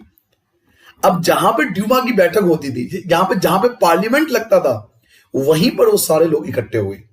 सारे सिपाही इकट्ठे हुए, मजदूर इकट्ठे हुए। सिपाही कौन? उन्होंने तो मना कर दिया भाई हम गोली नहीं चलाएंगे। सारे सिपाही इकट्ठे हो गए, मजदूर इकट्ठे हो गए। कहां इकट्ठा हो गए? जहां ड्यूमा की बैठक होती थी वहां पर इकट्ठा हुए। यहीं से पेट्रोग्राद सोवियत का जन्म हुआ। आपसे क्वेश्चन पूछा जाएगा कि पेट्रोग्राद सोवियत का जन्म कैसे हुआ, तो बच्चों इसमें भी आपको फरवरी क्रांति के बारे में बताना है। अगले दिन प्रतिनिधि मंडल जार से मिलने गया। अब जब लड़ाई दंगा बहुत ज्यादा बढ़ गया, जब बहुत ज्यादा लोग इकट्ठे हो गए, अब सैनिकों ने मना कर दिया भाई हम गोली नहीं चलाएंगे, तो जो प्रतिनिधि मंडल थे उन्होंने वो जार से मिलने गए, राजा से मिलने गए। सैनिक कमांडरों ने, जो सैनिक के हेड थे, उन्होंने सलाह दी, राजा को सलाह दी कि आप राजगद्दी छोड़ दो। और सीधी सी बात है भैया, जान बचेगी, जान बचे लाखों उपाय। अगर आप राजगद्दी नहीं छोड़ोगे ये लोग और गुस्से में आ जाएंगे, हो सकता है आप पे भी हमला कर दें। तो उन्होंने सलाह दी कि भाई आप राजगद्दी छोड़ दो। उसने कमांडरों की बात मान ली, मानना पड़ेगा भाई उनकी संख्या बहुत ज्यादा है। तो उन्होंने कमांडरों की बात मान ली और 2 मार्च को अपनी गद्दी छोड़ दी। और इस तरह से 2 मार्च को वहां पर सोवियत संघ का, या हम कह सकते हैं कि राजशाही का अंत हो गया। रूस के अंदर जो राजतंत्र था, राजा का शासन था, वो खत्म हो गया 2 मार्च को। क्या आपको यहां तक समझ में आ गया बेटा? क्लियर है सारी बातें? आगे बढ़ सकते हैं हम ना। अब चलिए जी, अब राजा ने इस्तीफा दे दिया। सब लोग खुश हो गए, वाह वाह हम यही चाहते थे, राजा इस्तीफा दे। राजा ने इस्तीफा दे दिया, सब अपने अपने घर चले गए, खुश हो गए, हैप्पी हो गए, सब अपने अपने घर चले गए। भाई साहब चलो जी घर चले गए। अब क्वेश्चन ये आता है कि चलिए इतना हंगामा हुआ, राजा ने इस्तीफा दे दिया, तो फरवरी के बाद क्या बदला? भाई साहब फरवरी के बाद कुछ तो बदला होगा ना। जब इतनी बड़ी क्रांति हुई, लाखों लोग इकट्ठा हुए, राजा को मजबूर कर दिया बेचारे को, उसने हार के इस्तीफा दे दिया, तो फरवरी के बाद क्या बदलाव हुए? तो आइए मैं आपको बताता हूं फरवरी के बाद क्या क्या बदलाव हुए। क्वेश्चन ये पूछा जाएगा कि फरवरी क्रांति के बाद, देखो लिखा हो ना फरवरी के बाद, फरवरी क्रांति 1917 के बाद रूस में क्या क्या बदलाव हुआ? तो पहला बदलाव, जनसभा करने और संगठन बनाने पर लगी पाबंदी हटा ली गई। यानी अब कोई भी जनसभा कर सकता है, सभाएं कर सकता है, संगठन बना सकता है। इस पर पाबंदी जो पहले से थी उसे हटा दी गई। यानी अब आप पार्टी बनाइए, अब आप जनसभा कीजिए, कोई दिक्कत नहीं है पूरे देश में। अप्रैल 1917 में बोल्शेविकों के निर्वासित नेता व्लादिमीर लेनिन, याद रखना इनका नाम, व्लादिमीर लेनिन, आदित्य लोल लेनिन के नाम से याद रखते हैं, ये वर्ड याद नहीं रहते मोस्टली। जो व्लादिमीर लेनिन है उसमें आप लेनिन वर्ड याद रखना। तो 1917 में जो बोल्शेविक पार्टी थे, उनके जो नेता थे लेनिन, रूस लौट आए, वो रूस आए। लेनिन ने के नेतृत्व में बोल्शेविक 1914 से ही युद्ध का विरोध कर रहे थे। अब बोल्शेविक पार्टी जो थी वो शुरू से ही जो विश्व युद्ध हुआ था उसका विरोध कर रहे थे कि भाई युद्ध में मत जाओ, नुकसान बहुत ज्यादा होगा। उनका कहना था कि अब सोवियतों को सत्ता अपने हाथों में ले लेनी चाहिए। सर ये सोवियत कौन है? सोवियत वो है जो अभी मीटिंग हुई थी, ड्यूमा को बर्खास्त किया था, याद कीजिए, जिन्होंने ड्यूमा को बर्खास्त किया था और अपनी सोवियत संघ बना ली थी, एक ऑर्गेनाइजेशन बना लिया था जिसको सोवियत बोला गया, इसीलिए तो रूस को सोवियत संघ कहते हैं ना। तो लेनिन ने भाषण दिया कि अब आप ड्यूमा को हटाओ, ड्यूमा अब किसी काम का नहीं रहा, ड्यूमा अब किसी काम का नहीं रहा, अब सोवियतों को यानी सिपाहियों ने, सैनिकों ने और जो मजदूरों ने, किसानों ने संगठन बनाई थी उनको वो कह रहे हैं कि अब सोवियतों को सत्ता अपने हाथों में ले लेनी चाहिए। लेनिन के बयान दिया कि युद्ध समाप्त किया जाए। लेनिन ने आंदोलन कर दिया, लेनिन ने घोषणा कर दी कि युद्ध को समाप्त कर दिया जाए, सारी जमीन किसानों के हवाले कर दिया जाए, जो जो जमीनें सरकार ने छीनी थी उन सभी जमीनों को किसान को वापस कर दिया जाए और बैंकों का राष्ट्रीयकरण कर दिया जाए, बैंकों का नेशनलाइजेशन कर दिया जाए, बैंकों का राष्ट्रीयकरण कर दिया जाए। तो लेनिन ने 3 घोषणाएं की थी बेटा, मैं फिर से बोल रहा हूं। अब आपके मन में चल रहा होगा ये बोल्शेविक क्यों बोल रहे हैं सर जी, ये बोल्शेविक कौन थे? मैं आपको सिंपल वर्ड में बताता हूं। याद है आपको, अभी मैंने बताया था कि मजदूरों ने, किसानों ने, सैनिकों ने एक ऑर्गेनाइजेशन बना लिया था, वो अपने आप को बोल्शेविक कहते थे। क्या कहते थे बेटा? बोल्शेविक। और उनके पार्टी का जो नेता था वो लेनिन था। तो वो जब ये सब हो गया, राजा ने इस्तीफा दे दिया, तो वो रूस आए, उन्होंने कहा कि बोल्शेविकों तुम एक काम करो, ये युद्ध को खत्म करो पहले और सत्ता अपने हाथ में लो पहले, ठीक है। लेनिन ने 3 घोषणाएं की थी। पहला, युद्ध को समाप्त कर दिया जाए। देखो मैं फिर से बोल रहा हूं, 3 घोषणाएं की थी बेटा। पहला, युद्ध को समाप्त कर दिया जाए, सारी जमीन किसानों को हवाले वापस कर दिया जाए और बैंकों का राष्ट्रीयकरण कर दिया जाए। इन तीनों घोषणाओं को लेनिन का अप्रैल थीसिस कहते हैं। इन तीनों मांगों को बच्चों, इन तीनों मांगों को लेनिन की अप्रैल थीसिस के नाम से जाना जाता है। तो अगर आपसे पूछा जाए कि भाई अप्रैल थीसिस क्या है, तो ये 3 मांग आपको बताना है जो लेनिन ने घोषणा की थी। युद्ध समाप्त करना है, सारी जमीनें किसानों को हवाले कर देना है, बैंक का राष्ट्रीयकरण किया जाना है। इन तीनों घटनाओं को अप्रैल थीसिस के नाम से जाना जाता है। क्या आपको समझ में आ गया बेटा? लेनिन ने अप्रैल थीसिस दे दिया था। अब अगला क्वेश्चन उठता है कि ये बोल्शेविक पार्टी जो मैंने आपको बताया था बेटा, इसका नया नाम क्या पड़ा? तो आपको याद रखना है कि बोल्शेविक पार्टी का नया नाम कम्युनिस्ट पार्टी रख दिया गया। जो बोल्शेविक पार्टी थी बेटा, उसका नया नाम रखा गया कम्युनिस्ट पार्टी, यानी उसी बोल्शेविक पार्टी को अब कम्युनिस्ट पार्टी बोला जाएगा ना। अगले पॉइंट पे आते हैं। जो नेक्स्ट पॉइंट है हमारा, ये हमें सिखाएगा कि जब फरवरी क्रांति हो गया था तो फिर अक्टूबर में क्यों क्रांति हुई, दोबारा क्रांति की जरूरत क्या थी? देखिए, फरवरी 1917 की जो क्रांति थी वो बेसिकली इसलिए जाना जाता है क्योंकि उसमें राजा ने रिजाइन किया था। जो जार निकोलस सेकंड थे उन्होंने इस्तीफा दे दिया था, मजबूर होकर रिजाइन कर दिया था। और अक्टूबर 1917 की क्रांति जो हुई थी, ये तीसरी क्रांति है जो रूस की क्रांति हम पढ़ रहे हैं। तो इसमें कौन कौन सी बातें आपको याद करना है अक्टूबर 1917 की क्रांति में? पहला पॉइंट आपको याद करना है कि 16 अक्टूबर 1917 को लेनिन ने पेट्रोग्राद सोवियत, एक तो पेट्रोग्राद सोवियत, याद कीजिए सोवियत संघ मैंने आपको बताया था जिसमें सैनिक थे और मजदूर थे, किसान थे, उनका एक यूनियन बना था, उनको सोवियत बोलते थे। तो 16 अक्टूबर 1917 को लेनिन ने पेट्रोग्राद सोवियत और जो बोल्शेविक पार्टी उसकी खुद की पार्टी थी को सत्ता पर कब्जा करने के लिए राजी कर लिया। उसने किसी तरह मनाया, एक तो सोवियत पार्टी को मनाया और बोल्शेविक पार्टी उसकी खुद की थी, तो उन्होंने मनाया कि भाई अब सत्ता पर हमें कब्जा कर लेना चाहिए, यानी एक तरह से जो ड्यूमा था उसे पूरी तरह से हटा देना चाहिए, अब सत्ता हमारे हाथ में आ जाना चाहिए। 24 अक्टूबर को विद्रोह शुरू हो गया। जब ये बात खबर फैली कि लेनिन ने ऐसा बोला है कि भाई सोवियत, पेट्रोग्राद सोवियत की मदद ली है और बोल्शेविक पार्टी को बोला गया है कि अब सत्ता पर हमारा कब्जा होना चाहिए, तो 24 अक्टूबर को इस चीज का विद्रोह शुरू हो गया। पूरे रूस के अंदर विद्रोह शुरू हो गया। कुछ लोग थे जो लेनिन के साथ थे, कुछ ऐसे भी होंगे जो लेनिन के साथ नहीं होंगे, जो राजा के साथ होंगे जिसने रिजाइन कर दिया था। संकट की आशंका को देखते हुए प्रधानमंत्री केरेंस्की, जो प्रधानमंत्री थे वहां पे केरेंस्की, उन्होंने सैनिक की टुकड़ियों को इकट्ठा करने शहर से बाहर चले गए। वो जो प्रधानमंत्री, देखो राजा ने इस्तीफा दिया था ना, इस बात को समझो, अभी केवल राजा ने इस्तीफा दिया था, बाकियों ने थोड़ी इस्तीफा दिया था, तो बाकी सब अपने पद पर ऐसे ही एज इट इज थे। तो बाकी सब जो एज इट इज थे। तो लेनिन ने ये पेट्रोग्राद सोवियत को समझाया और बोल्शेविक पार्टी को समझाया कि केवल राजा ही हटाए ना, हमें सबको हटाना पड़ेगा, हमें सत्ता पर कब्जा करना पड़ेगा, तब हम देश को अपने अकॉर्डिंग चला सकते हैं। तो 24 अक्टूबर को विद्रोह शुरू हो गया। कुछ लोग लेनिन के साथ थे, कुछ उसके साथ नहीं थे। संकट की आशंका को देखते हुए जो प्रधानमंत्री थे केरेंस्की, वो सैनिक को इकट्ठा करने के लिए शहर से बाहर चले गए। तड़के ही सरकार के जो वफादार सैनिक थे, जो राजा के वफादार सैनिक थे, उन्होंने 2 बोल्शेविक अखबारों के दफ्तरों पर घेरा डाल दिया।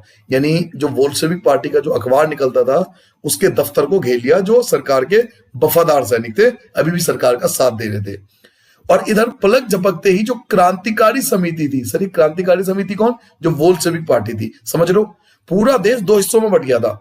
एक हिस्सा था जो राजा के साथ था, जिसे हम सैनिक सरकार का वफादार सैनिक बोल रहे हैं। एक हिस्सा जो था जो राजा का साथ दे रहा था, और दूसरा हिस्सा था बोल्शेविक पार्टी का साथ देने वाले। तो पलक झपकते जो क्रांतिकारी समिति, जो बोल्शेविक पार्टी थे, उन्होंने भी अपने समर्थकों को आदेश दिया कि सरकारी कार्यालयों पर कब्जा कर ले और मंत्रियों को गिरफ्तार कर ले। इधर जो सरकार के वफादार सैनिक थे वो बोल्शेविक के अखबारों को घेर रहे थे, उनके दफ्तरों को घेर लिया, काम नहीं करने दिया।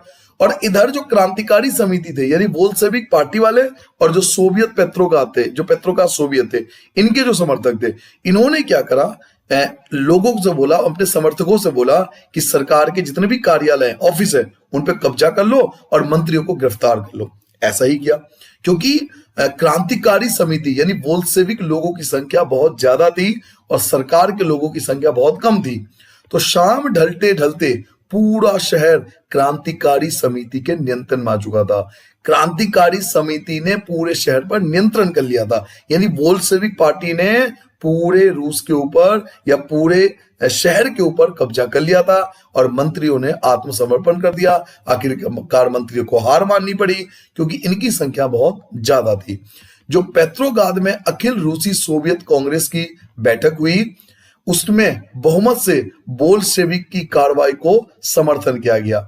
अब जब मीटिंग हुई कि भाई हमने राजा को हटा दिया, हमने मंत्रियों को गिरफ्तार कर लिया, तो जो पेट्रोग्राद थे, पेट्रोग्राद याद है, पेट्रोग्राद सोवियत, जो मैं बार बार आपको बोल रहा हूं, इन्होंने बोल्शेविक की कार्रवाई को बिल्कुल ठीक कहा कि बोल्शेविक ने जो भी किया है वो ठीक किया है।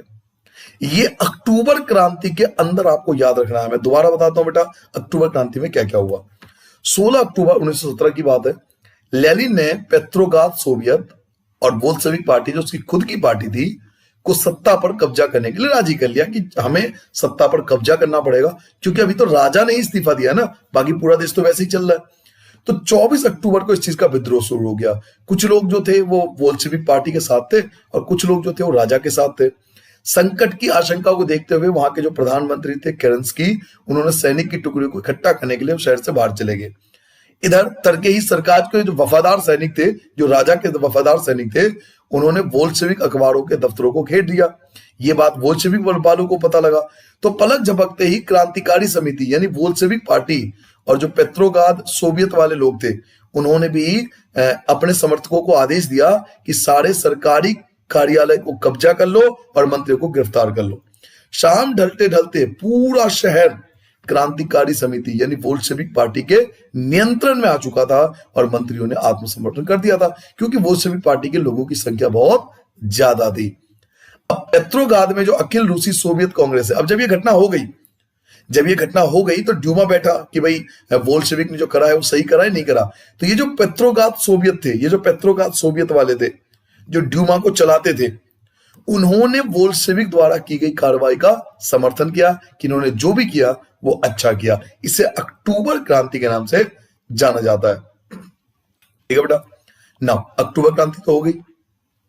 अब हम पढ़ेंगे कि अक्टूबर क्रांति के बाद क्या बदला, कौन कौन से बदलाव आए अक्टूबर क्रांति के बाद। तो अगला टॉपिक है अक्टूबर क्रांति के बाद क्या क्या बदलाव हुआ। तो अगर आपके एग्जाम में यह पूछा जाए कि अक्टूबर क्रांति के बाद रूस में क्या क्या बदलाव हुए, तो पहला बदलाव, जो फर्स्ट पॉइंट आप ये लिखोगे, ज्यादातर उद्योग और बैंकों का नवंबर 1917 में राष्ट्रीयकरण किया जा चुका था, जो लेनिन ने प्रॉमिस भी किया था कि भाई मेरी सरकार बनेगी तो मैं बैंकों का राष्ट्रीयकरण कर दूंगा। तो ज्यादातर उद्योगों का और बैंकों का 1917 में राष्ट्रीयकरण कर दिया गया, पहला बदलाव। दूसरा बदलाव, जमीन को सामाजिक संपत्ति घोषित कर दिया गया। याद कीजिए बच्चों, मैंने आपको बताया था समाजवादी के बारे में। समाजवादी क्या कहते थे कि जमीन सामाजिक होना चाहिए, किसी की पर्सनल प्रॉपर्टी नहीं होना चाहिए, इस पर सबका बराबर हक होना चाहिए, तभी समाज में बराबरी रहेगा, कोई बहुत ज्यादा अमीर नहीं होगा और बहुत ज्यादा कोई गरीब नहीं होगा। तो जमीन को सामाजिक संपत्ति घोषित कर दिया गया। बदलाव नंबर 3, शहरों में बोल्शेविकों ने मकान मालिकों के लिए पर्याप्त हिस्सा छोड़कर, यानी जो मकान मालिक थे जिनका मकान था उनका एक छोटा सा हिस्सा छोड़ दिया और उनके बड़े मकानों के छोटे छोटे हिस्से कर दिए। जो बहुत बड़े बड़े मकान थे उनके छोटे छोटे हिस्से बांट दिए। ताकि, ऐसा क्यों करा? ताकि बेघर या और जरूरतमंद लोगों को भी रहने की जगह दी जा सके। देखो, जो सामाजिक होता है ना बेटा, जो सामाजिकवाद होते हैं, वो उन्हें कोई मतलब नहीं है कि आप बहुत ज्यादा अमीर हो, आपकी प्रॉपर्टी कितनी है। वो ये कहते हैं कि सबको बराबर में चलनी चाहिए। आप बहुत मेहनत कर रहे हो, आपने बहुत पैसा इकट्ठा कर लिया, समाजवादी इसको मानते ही नहीं है। वो कहते हैं नहीं, सबको बराबर लेके चलो, सब बराबर रहेंगे। आपकी मेहनत को कोई नहीं देखेगा। समाजवादी में यही कमी है, आपकी मेहनत को नहीं देखा जाएगा, आपके पैसे को देखा जाएगा, आपकी प्रॉपर्टी को देखा जाएगा। तो जो बोल्शेविक लोग थे, जब इनका कब्जा हो गया रूस पर, तो मकान मालिकों के लिए इन्होंने छोटा सा हिस्सा छोड़ दिया और बड़े बड़े मकानों के छोटे छोटे हिस्से कर दिए, ताकि जो बेघर लोग हैं, जिन पे जमीन नहीं है, जिन पे घर नहीं है, और जो जरूरतमंद लोग हैं, उनको रहने की जगह दी जा सके। अब इससे हुआ क्या? इससे उन लोगों को तो फायदा हुआ ना जिन पे जमीन नहीं थी, जो गरीब थे, बहुत ज्यादा गरीब थे। वो तो बोल्शेविक पार्टी को वाहवाही करेंगे कि भाई तुम्हारी वजह से मुझे मकान मिल गया। लेकिन जिस व्यक्ति का मकान छीना जा रहा है, क्या वो बोल्शेविक पार्टी का साथ देगा? नहीं ना।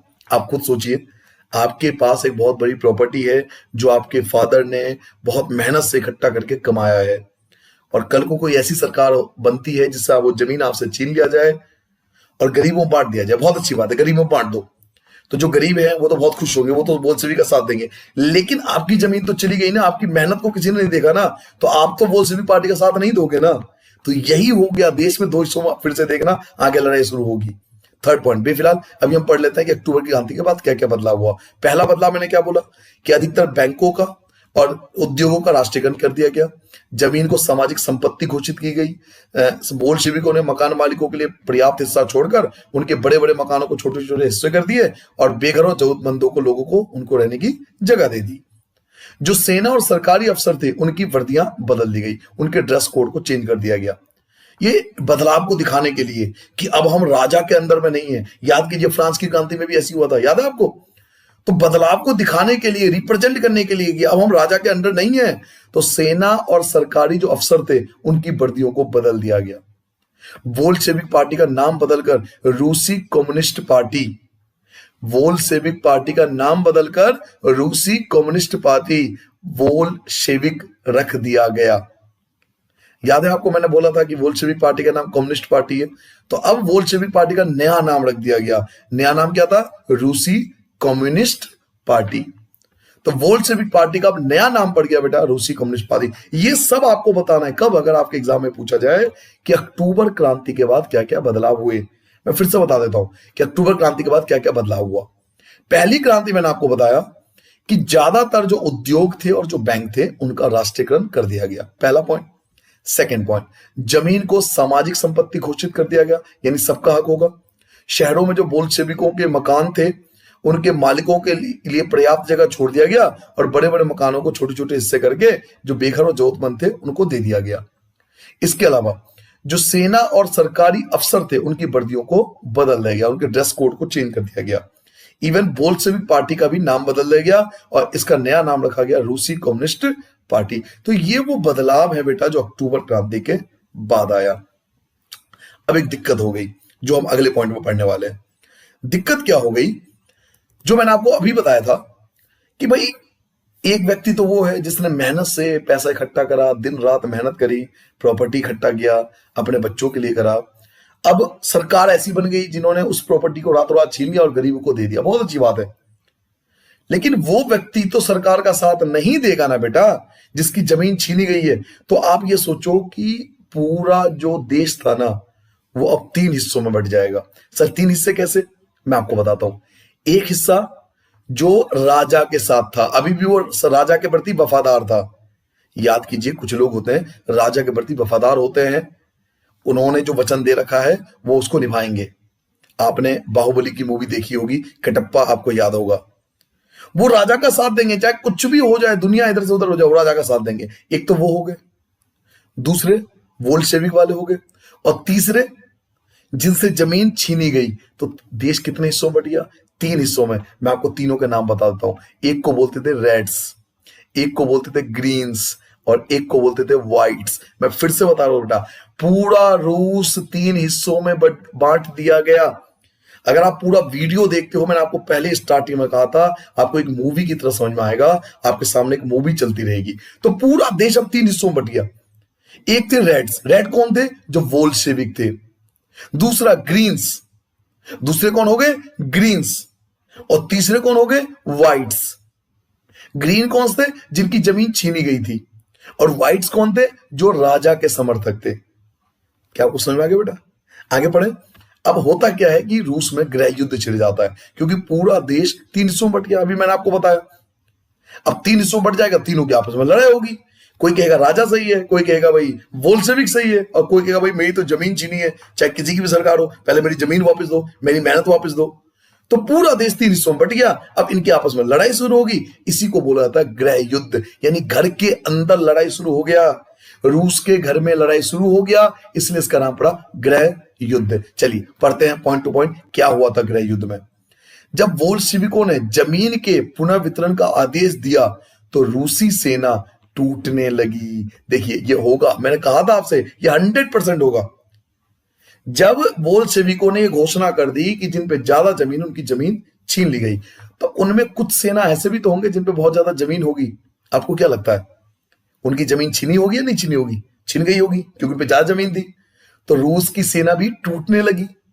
कुछ लोग जो पहले बोल्शेविक का साथ दे रहे थे, अब साथ नहीं देंगे। तो जब बोल्शेविकों ने जमीन का पुनर्वितरण किया तो रूसी सेना टूटने लगी, क्योंकि ज्यादातर सिपाही किसान थे और उनकी जमीन अब छीनी जा रही थी। जो गैर बोल्शेविक समाजवादी थे, जो उदारवादी थे और राजशाही के समर्थक थे, ने बोल्शेविकों के विद्रोह की निंदा की। अब जो गैर बोल्शेविक थे, अब गैर बोल्शेविक में कौन कौन थे? एक तो राजा के समर्थक हो गए, और एक इनकी जमीन छीनी गई वो हो गए। तो जो गैर बोल्शेविक समाजवादी थे, उदारवादी लोग थे, जो राजशाही के समर्थन थे, जो राजा का समर्थन करते थे, उन्होंने बोल्शेविक के विद्रोह की निंदा करी। अब उन्होंने निंदा करना शुरू कर दिया कि हे बोल्शेविकों वालों, तुमने जो राजा को हटाया ये गलत किया, तुम जो ये कानून बना रहे हो ये गलत कर रहे हो। भाई सीधी सी बात है, गलत तो होगा ना, उनकी जमीन छीनी जा रही है। आप बताइए अधिकतर जमीन किसकी थी? या तो राजा के रिश्तेदारों की थी, तो उनकी जमीन तो गई। और दूसरा किसके पास था? दूसरा था जो जिन पे ज्यादा जमीन थी, तो उनकी जमीन भी गई। तो ये दोनों तो विद्रोह करेंगे, क्योंकि दोनों को नुकसान हो रहा है। तो ये दोनों बोल्शेविक का विद्रोह करने लगे। अब उनके जो नेता थे, यानी जो गैर बोल्शेविक थे, जो बोल्शेविक के समर्थक नहीं थे, दक्षिण रूस में इकट्ठा होकर बोल्शेविकों रेड से लड़ने के लिए टुकड़ियां संगठित करने लगे। मेरी बात मुझे लगता है, आई होप मैं आपको सब जो समझा पाया होगा। जो गैर बोल्शेविक थे बेटा, गैर बोल्शेविक जो बोल्शेविक का साथ नहीं दे रहे थे, वो बोल्शेविक से लड़ने के लिए इकट्ठा हो गए। बोल्शेविक कौन? रेड्स। बोल्शेविक को रेड्स बोलते थे।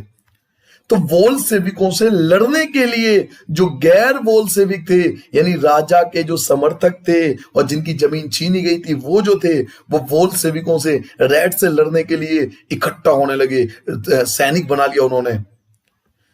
1918 और 1919 यानी 1 साल के अंदर रूसी साम्राज्य के ज्यादातर हिस्सों में सामाजिक क्रांतिकारियों, ग्रीन्स और जार समर्थकों, व्हाइट्स का ही नियंत्रण रहा। 1 साल तक तो अधिकतर नियंत्रण किसका रहा? तो अधिकतर नियंत्रण ग्रीन्स का रहा, यानी जो क्रांतिकारी लोग थे, यानी जिनकी जमीन छीनी जा रही थी। और जो जार समर्थक थे, यानी राजा के रिश्तेदार थे, या कटप्पा वगैरह जो मैंने आपको बोला था, जो राजा के समर्थक थे, व्हाइट्स, अधिकतर नियंत्रण उनका ही रहा। लेकिन बोल्शेविकों की संख्या बहुत ज्यादा थी। तो इन टुकड़ियों और बोल्शेविकों के बीच चले गृह युद्ध के दौरान लूटमार, डकैती, भुखमरी जैसी समस्या बड़े पैमाने पर फैल गई। सीधी सी बात है बेटा, किसी भी देश में लड़ाई होगा तो ये घटनाएं आम बात है, ये तो होगा ही होगा। इसलिए घर में मत लड़ो, क्योंकि आपने कहावत सुनी होगी, घर का भेदी लंका ढाए। तो घर में आपस में नहीं लड़ना चाहिए। अब लड़ाई शुरू हो गई भैया, तीन तरफ से लड़ाई शुरू हो गई। एक कौन थे, मैं फिर से बताता हूं, एक कौन थे, रेड्स। रेड कौन थे, वोल्शेविक। दूसरे कौन थे, ग्रीन्स, जिनकी जमीन छीनी जा रही थी। और तीसरे कौन थे, व्हाइट्स, जो राजा के समर्थक थे। तो ग्रीन और व्हाइट तो एक साथ हो गए, ग्रीन और व्हाइट तो एक साथ हो गए, और ये लड़ किससे रहे थे, रेड से। तो इनकी लड़ाई शुरू हो गई। तो वोल्शेविकों के बीच जब लड़ाई शुरू हुई तो लूट मार, डकैती, भुखमरी, बहुत बड़ी समस्या फैल गई। नेक्स्ट, व्हाइट में जो निजी संपत्ति के हिमायती थे, व्हाइट्स यानी राजा के जो समर्थक थे, व्हाइट में जो निजी संपत्ति के हिमायती थे, उन्होंने जमीन पर कब्जा करने वाले किसानों के खिलाफ काफी सख्त रवैया अपनाया। जिन किसानों ने, यानी व्हाइट यानी राजा के जो समर्थक थे, उन्होंने, जिन किसानों ने उनकी जमीन पर कब्जा कर लिया था, वोल्शेविक की बात मानकर उनके खिलाफ सख्त रूप अपनाया। उन्होंने उनको मारा, उनकी जान ले ली। समझ में आ गया बेटा? ये आपको गृह युद्ध में लिखना है, ये सब गृह युद्ध के अंदर लिखना है। लेकिन इसमें आप आगे भी ऐड कर सकते हो, नीचे लिखा हुआ है, मैंने अंडरलाइन नहीं किया क्योंकि इतने सारे पॉइंट आप नहीं लिख पाओगे पेपर में, मुश्किल से 4 या 5 पॉइंट ही लिखना होता है। तो गृह युद्ध में इतना पॉइंट बहुत है। मुझे लगता है गृह युद्ध आपको समझ में आ गया होगा। एट द एंड होता क्या है कि बोल्शेविक की संख्या बहुत ज्यादा होती है, तो बोल्शेविक वाले जीत जाते हैं, बाकी सबको हार माननी पड़ती है और गृह युद्ध समाप्त होता है। तो एक बार मैं गृह युद्ध आपको दोबारा समझाना चाहता हूं, एक बार जल्दी समझ लो। जब बोल्शेविकों ने, लेनिन के समर्थकों ने जमीन के पुनः वितरण का आदेश जारी किया तो रूसी सेना टूटने लगी। क्यों? क्योंकि ज्यादातर लोग जो थे किसान थे, उनकी जमीन छीनी जा रही थी। तो जो गैर बोल्शेविक थे, यानी जो बोल्शेविक का साथ नहीं दे रहे थे, उनमें जो उदारवादी थे, राजशाही समर्थक थे, उन्होंने बोल्शेविक विद्रोह की निंदा करनी शुरू करी। उनके जो नेता थे वो दक्षिणी रूस में इकट्ठा होकर बोल्शेविक और रेड से लड़ने के लिए टुकड़ियां बनाने लगे।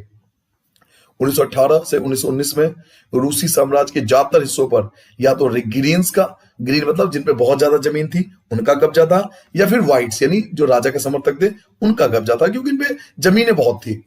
अब इन टुकड़ियों और बोल्शेविकों के बीच जो लड़ाई चला उसको गृह युद्ध कहते हैं। इसमें लूट मार, डकैती, भुखमरी जैसी समस्या बड़े पैमाने पर फैल गई। व्हाइट में जो भी निजी संपत्ति के हिमायती थे, उन्होंने जमीन पर कब्जा करने वाले किसानों के खिलाफ बहुत सख्त रवैया अपनाया, कईयों को मार दिया। लेकिन आखिरकार जीत बोल्शेविक पार्टी की हुई, क्योंकि उनकी संख्या बहुत ज्यादा थी। ठीक है बेटा? अब जैसे ही बोल्शेविक पार्टी सत्ता में पूरी तरह से आ चुकी थी, क्योंकि अब सब हार गए, अब व्हाइट्स यानी जार के समर्थक पीछे हो गए, राजा के समर्थक व्हाइट्स पीछे हो चुके थे, जिन पे ज्यादा जमीन थी उनकी जमीन छीनी जा चुकी थी, वो भी पीछे हो गए। तो अब पूरी तरह से बोल्शेविकों का रूस पर कब्जा हो गया। तो अब समाजवादी का निर्माण शुरू होगा, क्योंकि इनका मेन ऑब्जेक्टिव क्या था, समाजवादी का निर्माण करना। याद कीजिए, इसलिए चैप्टर के पहले पार्ट में हमने समाजवादी पढ़ा, और जब से चैप्टर स्टार्ट हुआ है मैं बार बार कह रहा हूं कि रूसी क्रांति का मेन रीजन समाजवादी था। तो क्योंकि अब पूरी तरह से रूस पर समाजवादियों का, बोल्शेविकों का कब्जा हो गया, तो अब उस समाजवादी समाज का निर्माण तो करेंगे, क्योंकि मेन ऑब्जेक्टिव तो यही था। तो इसमें बहुत कुछ लिखा हुआ है कि किस प्रकार जो समाजवादी है उसका निर्माण शुरू हुआ। तो आप इसमें पढ़ लेना एक बार इनको पढ़ लेना इस वाले पॉइंट को। लेकिन मोस्टली ये सब चीज आती नहीं एग्जाम में। एग्जाम में जो आती है वो मैं आपको बता देता हूं, स्टालिनवाद और सामूहिकरण। अब स्टालिनवाद और सामूहिकरण क्या है ये भी आपको समझाता हूं। ठीक है बेटा? चलिए, सबसे पहले एक नंबर का क्वेश्चन आता है, ये कुलक कौन होते हैं? कुलक। तो कुलक के लिए आपको लिखना है, रूस के अंदर बेटा जो संपन्न किसान थे, यानी जिन पे बहुत ज्यादा जमीन थी, उनको कुलक कहा जाता था, यानी जमींदार, जिसे हम अपनी देश में जमींदार वगैरह बोलते हैं। तो रूस में जो संपन्न किसान थे, जिन पर अच्छी खासी जमीन थी, उनको कुलक कहा जाता था। याद रहेगा आपको? अब यहां से हम पढ़ेंगे स्टालिन का सामूहिकरण। स्टालिन का सामूहिकरण जो कि बहुत जरूरी है। 1929 से पार्टी ने सभी किसानों को सामूहिक खेतों कोल खोज में काम करने का आदेश जारी किया। बोल्शेविक पार्टी ने एक आदेश जारी किया, क्या? ये जो छोटे छोटे खेत है ना, इन सबको हटाओ, इनकी बाउंड्री को तोड़ दो, सारी बाउंड्री को तोड़ के एक बड़ा सा खेत बनाओ, पूरा खेत इकट्ठा कर दो। जितने, मैंने आपसे क्या कहा था, अब जमीन तो किसी की रही नहीं पर्सनल। जब बोल्शेविक पार्टी समाजवादी का कब्जा हो गया तो प्रॉपर्टी किसी की पर्सनल तो रही नहीं, तो उन्होंने कहा सारी जो बाउंड्री उसको तोड़ दो, सारी बाउंड्री को तोड़ दो और एक जगह के जितने भी किसान हैं वो मिलकर आप अपना खेती करो। तो 1929 से पार्टी ने, बोल्शेविक पार्टी ने सभी किसानों को सामूहिक खेतों को कोल खोज कहते हैं, यानी बड़ा सा खेत बना दिया, सारी बाउंड्री छोटे छोटे खेतों को तोड़कर, बाउंड्री को तोड़कर बड़ी जमीन बना दी और उनसे कहा गया कि तुम सामूहिक खेतों पर एक साथ काम करो। ज्यादातर जमीन और साजो सामान सामूहिक खेतों के लिए स्वामित्व में सौंप दिए गए। जो ज्यादातर जमीन थी और जो साजो सामान था वो सामूहिक खेतों के स्वामित्व में सौंप दिए गए। सभी किसान सामूहिक खेतों पर काम करते थे, मतलब सारे किसान जो एरिया के होते थे वो एक साथ काम करते थे और जो कोल खोज से मुनाफा होता था, मतलब जो सामूहिक खेतों के बाद जो मुनाफा होता था वो सभी किसानों में बांट दिया जाता था। यहां तक तो ठीक थी, लेकिन एक बात बताइए बेटा, जिसपे ज्यादा जमीन होगी वो क्या करेगा? इसमें उसको तो फायदा है जिसपे जमीन नहीं है, जिस किसान के पास अपनी जमीन नहीं है उसको तो फायदा है, या जिसपे कम जमीन है उसको भी फायदा है, लेकिन जिस किसान के पास ज्यादा जमीन थी उसको तो बहुत बड़ा नुकसान हो गया, उसकी जमीन तो छिन गई। तो सभी किसान सामूहिक रूप में खेत काम करते थे और उससे जो मुनाफा होता था बराबर बराबर बढ़ता था, चाहे आप पे ज्यादा जमीन हो या कम जमीन हो, क्योंकि अब जमीन आपकी रही नहीं। तो इस फैसले से गुस्साए किसानों ने, कौन से किसानों ने? जो कुलक थे, जो बड़े किसान थे, सरकार का विरोध किया और वो अपने जानवरों को खत्म करने लगे, वो अपने ही जानवरों को मारने लगे। वो ही कहते थे ना जानवर बचेंगे ना हमें खेती करनी पड़ेगी, तो वो अपने ही जानवरों को मारने लगे। 1929 से 1931 के बीच, यानी 2 सालों के बीच, मवेशियों की संख्या में 1/3 की कमी आ चुकी थी। सामूहिक खेतों का विरोध करने वालों को सख्त सजा भी दी जाती थी। जो सामूहिक खेती का विरोध करते थे उनको सजा भी दी जाती थी। इसको बोला जाता है बेटा स्टालिन का सामूहिकरण। याद रखोगे क्या बोलते हैं? स्टालिन का सामूहिकरण। स्टालिन का सामूहिकरण था, ये बहुत ज्यादा एग्जाम में आता है। इसमें एक तो कुलक याद रखना है, कुलक वो किसान थे जो संपन्न किसान थे जिन बच्ची खासी जमीन थी। एक तो ये आपके एग्जाम के लिए जरूरी है। देखिए आप सोचते होंगे कि मैं ये पॉइंट क्यों नहीं रहा, इतना सारा पैराग्राफ मैंने क्यों छोड़ दिया बीच में। बच्चों मैंने आपको प्रॉमिस किया था कि मैं पूरा चैप्टर समझाऊंगा, प्लस मैं आपको वो पॉइंट बताऊंगा जो आपके काम का है।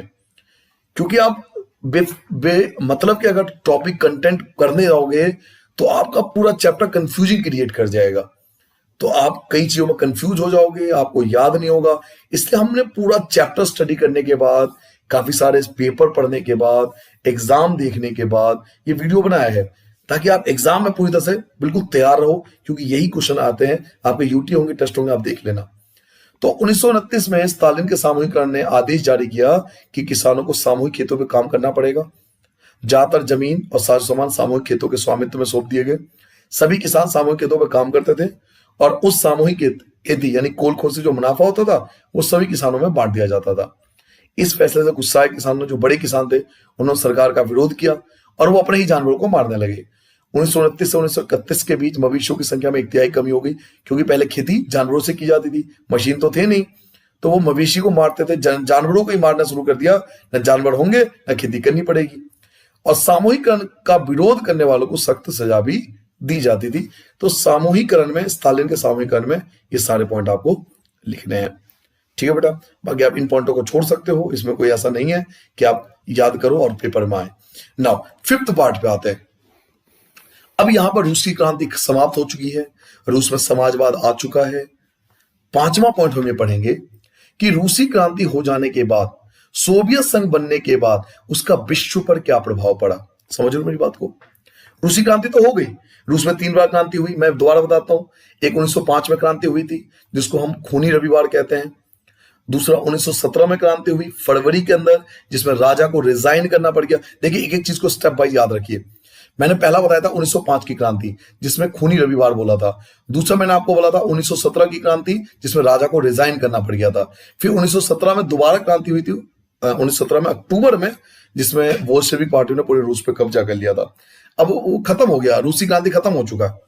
हम इस पार्ट में पढ़ेंगे कि रूसी क्रांति पे और सोवियत संघ बनने के बाद उसका विश्व पर क्या प्रभाव पड़ा, मतलब बाकी देशों पर क्या प्रभाव पड़ा। तो आइए पढ़ते हैं बाकी देशों पर क्या प्रभाव पड़ा बेटा। वोल्शेविक ने, जो वोल्शेविक पार्टी जिन्होंने रूस पर कब्जा कर लिया था, जिस तरह से सत्ता पर कब्जा किया और जिस तरह उन्होंने शासन चलाया, उसके बारे में यूरोप के समाजवादी पार्टियां बहुत सहमत नहीं थी। यूरोप के जो बाकी देश के जो समाजवादी थे ना, उनको ये पसंद नहीं आया, ये तरीका उन्हें अच्छा नहीं लगा। जो बोल्शेविक पार्टी, आपको पूरा चैप्टर समझ में आ गया होगा तो आपको पता होगा बोल्शेविक पार्टी ने रूस पर कब्जा कर लिया था। तो बोल्शेविक पार्टी ने जिस तरह से रूस पर कब्जा किया और जिस तरह से उन्होंने शासन चलाया, उसके बारे में यूरोप की जो बाकी समाजवादी पार्टी थी, जैसे यूरोप के जो बाकी देश में जो समाजवादी पार्टी थी, ब्रिटेन हो गया, फ्रांस हो गया, जर्मनी हो गया, वहां की जो समाजवादी पार्टी थी ना, वो ज्यादा सहमत नहीं थी इससे। लेकिन फिर भी जो मेहनतकशों के राज्य की स्थापना की संभावना ने दुनिया भर के लोगों में एक नई उम्मीद जगा दी। फिर भी जो मजदूर थे, किसान थे, जो गरीब थे, उनके मन में एक उम्मीद तो जगी ना कि हमारा भी इस दुनिया में कुछ हो सकता है, हम भी सरकार बना सकते हैं। समझ रहे हो मेरी बात को? मतलब वो सभी की इस तरह की घटनाओं को ज्यादातर समाजवादियों ने समर्थन तो नहीं किया, लेकिन जो गरीब थे, जो किसान थे, मजदूर थे, उनके मन में एक संभावना उत्पन्न हुई कि हाँ, इस दुनिया में हमारे लिए भी कोई है। अगर हम इकट्ठा हो जाएं, अगर हम संगठन बना लें, तो हम बड़ी से बड़ी सरकार को गिरा सकते हैं। बहुत सारे देशों में कम्युनिस्ट पार्टियों का गठन किया, तो सबने क्या करा, संगठन बनाना शुरू करा। सभी देशों में कम्युनिस्ट पार्टी बनने लगी। किसानों ने, मजदूरों ने, गरीबों ने अपनी एक पार्टी बनाने लगी, कम्युनिस्ट पार्टी। आपको जानकर आश्चर्य होगा कि भारत में भी कम्युनिस्ट पार्टी है। कभी आप गूगल पर सर्च मारना, आपको मिल जाएगा कम्युनिस्ट पार्टी। ठीक है बेटा। तो बहुत सारे देशों ने कम्युनिस्ट पार्टी का गठन किया। बोल्शेविकों ने उपनिवेशों की जनता को भी उनके रास्ते पर अनुसरण करने के लिए प्रोत्साहित किया। अब बोल्शेविक पार्टी कहती थी कि हमने जो किया है बहुत अच्छा किया है, तुम भी ऐसी करो, तुम ऐसा करोगे तो तुम्हारे हालात में सुधार होंगे। देखो, हमने तो राजा को भी हटा दिया, हम लोग यहाँ पर राजा बन गए, अब हमारा शासन चलता है। तो बोल्शेविक पार्टियों ने जो उपनिवेश की जनता थी, मतलब आसपास के जो देश की जनता थी, उनको भी अपने रास्ते पर अनुसरण करने के लिए प्रोत्साहित किया कि तुम भी हमारे रास्ते पर चलोगे तो तुम्हारे दिन भी बदलेंगे। जब दूसरा विश्व युद्ध शुरू हुआ 1944 में, जब दूसरा विश्व शुरू हुआ, तब तक सोवियत संघ की वजह से समाजवाद, जो सोवियत संघ था उसके अंदर जो समाजवाद था, एक वैश्विक पहचान और हैसियत मिल चुकी थी। अब समाजवाद को पूरा वर्ल्ड जानता था, पूरे वर्ल्ड को पता लग गया कि समाजवाद क्या होता है, इसमें कौन से लोग आते हैं। तो पूरे वर्ल्ड पे समाजवाद ने एक छाप छोड़ दी कि गरीब लोग, जो किसान हैं, मजदूर हैं, अगर वो संगठन बना ले, इकट्ठा हो जाए, तो वो भी बहुत कुछ बदलाव कर सकते हैं। तो ये था बेटा रूसी क्रांति पर विश्व पर क्या प्रभाव पड़ा। आई होप आपको समझ में आ गया होगा बेटा। मैं दोबारा आपको बताता हूं कि रूसी क्रांति पर विश्व पर क्या प्रभाव पड़ा। बोल्शेविक पार्टी ने जिस तरह से कब्जा किया था रूस पर और जिस तरह उन्होंने शासन किया, यूरोप के बाकी समाजवादी पार्टियां उनसे सहमत तो नहीं थी, लेकिन उनके जिस तरह से उन्होंने राज्य की स्थापना की थी ना, उससे दुनिया भर के जो गरीब लोग थे, उनके मन में एक संभावना उत्पन्न हुई, एक उम्मीद जगा दी कि हाँ, हम भी कुछ कर सकते हैं। बहुत सारे देशों ने कम्युनिस्ट पार्टियां बनाई, छोटी छोटी पार्टियां बनने लगी। जो गरीब थे, मजदूर थे, किसान थे, उन्होंने पार्टियां बनाई, कम्युनिस्ट पार्टी। भारत में भी एक पार्टी बनी, आप गूगल पर सर्च मार के देख लेना, अभी भी है वो कम्युनिस्ट पार्टी। आप डालोगे कम्युनिस्ट पार्टी इन इंडिया, आपको मिल जाएगा। बोल्शेविकों ने भी उपनिवेशों की जनता को अपने रास्ते पर अनुसरण करने के लिए प्रोत्साहित किया कि भाई, तुम अगर हमारे रास्ते पर चलोगे तो तुम्हारे हालात में भी सुधार होगा। देखो, हमने यहाँ पे पार्टी बना ली, हमारी सरकार चलती है यहाँ पर, है ना, भाई का स्वैग चलता है। तो इस तरह से यहाँ पर उन्होंने प्रोत्साहन किया। और जब दूसरा विश्व आरंभ हुआ तो सोवियत संघ की वजह से समाजवाद को एक वैश्विक पहचान मिल गई, हैसियत मिल चुकी थी। विश्व जानने लगी कि समाजवाद भी कोई चीज होती है जिसमें गरीबों के लिए, मजदूरों के लिए, किसानों के लिए संगठन बनाकर सरकार के खिलाफ विद्रोह किया जाता है। तो आई होप आपको वैश्विक प्रभाव समझ में आ गया होगा बेटा कि रूस का वैश्विक प्रभाव, कि रूसी क्रांति का वैश्विक प्रभाव क्या पड़ा। तो इस तरह से हमने ये पूरा चैप्टर खत्म किया है। आप चाहो तो ये सारे क्वेश्चन आंसर भी कर सकते हैं। आप आराम से पढ़िए, आप आराम से इन क्वेश्चनों को पढ़िए, आप हर एक क्वेश्चन का आंसर दे सकते हैं। अगर आपको वीडियो पसंद आया हो तो लाइक जरूर करें बेटा, क्योंकि इससे हम जैसे जो टीचर होते हैं उनको एक मोटिवेशन मिलता है कि हम और अच्छा पढ़ाएं और बाकी क्लासेस को पढ़ाएं और अच्छे से वीडियो बनाएं और आपको हिस्ट्री जैसा सब्जेक्ट इंटरेस्टिंग तरीके से समझा पाए। चलिए चलता हूं बेटा, मिलता हूं अगले चैप्टर में। तब तक अपना ध्यान रखना, अच्छे से पढ़ना, मेहनत से पढ़ना। अगर समझ में आया हो चैप्टर तो कमेंट जरूर करना। ठीक है बेटा, सभी को नमस्ते।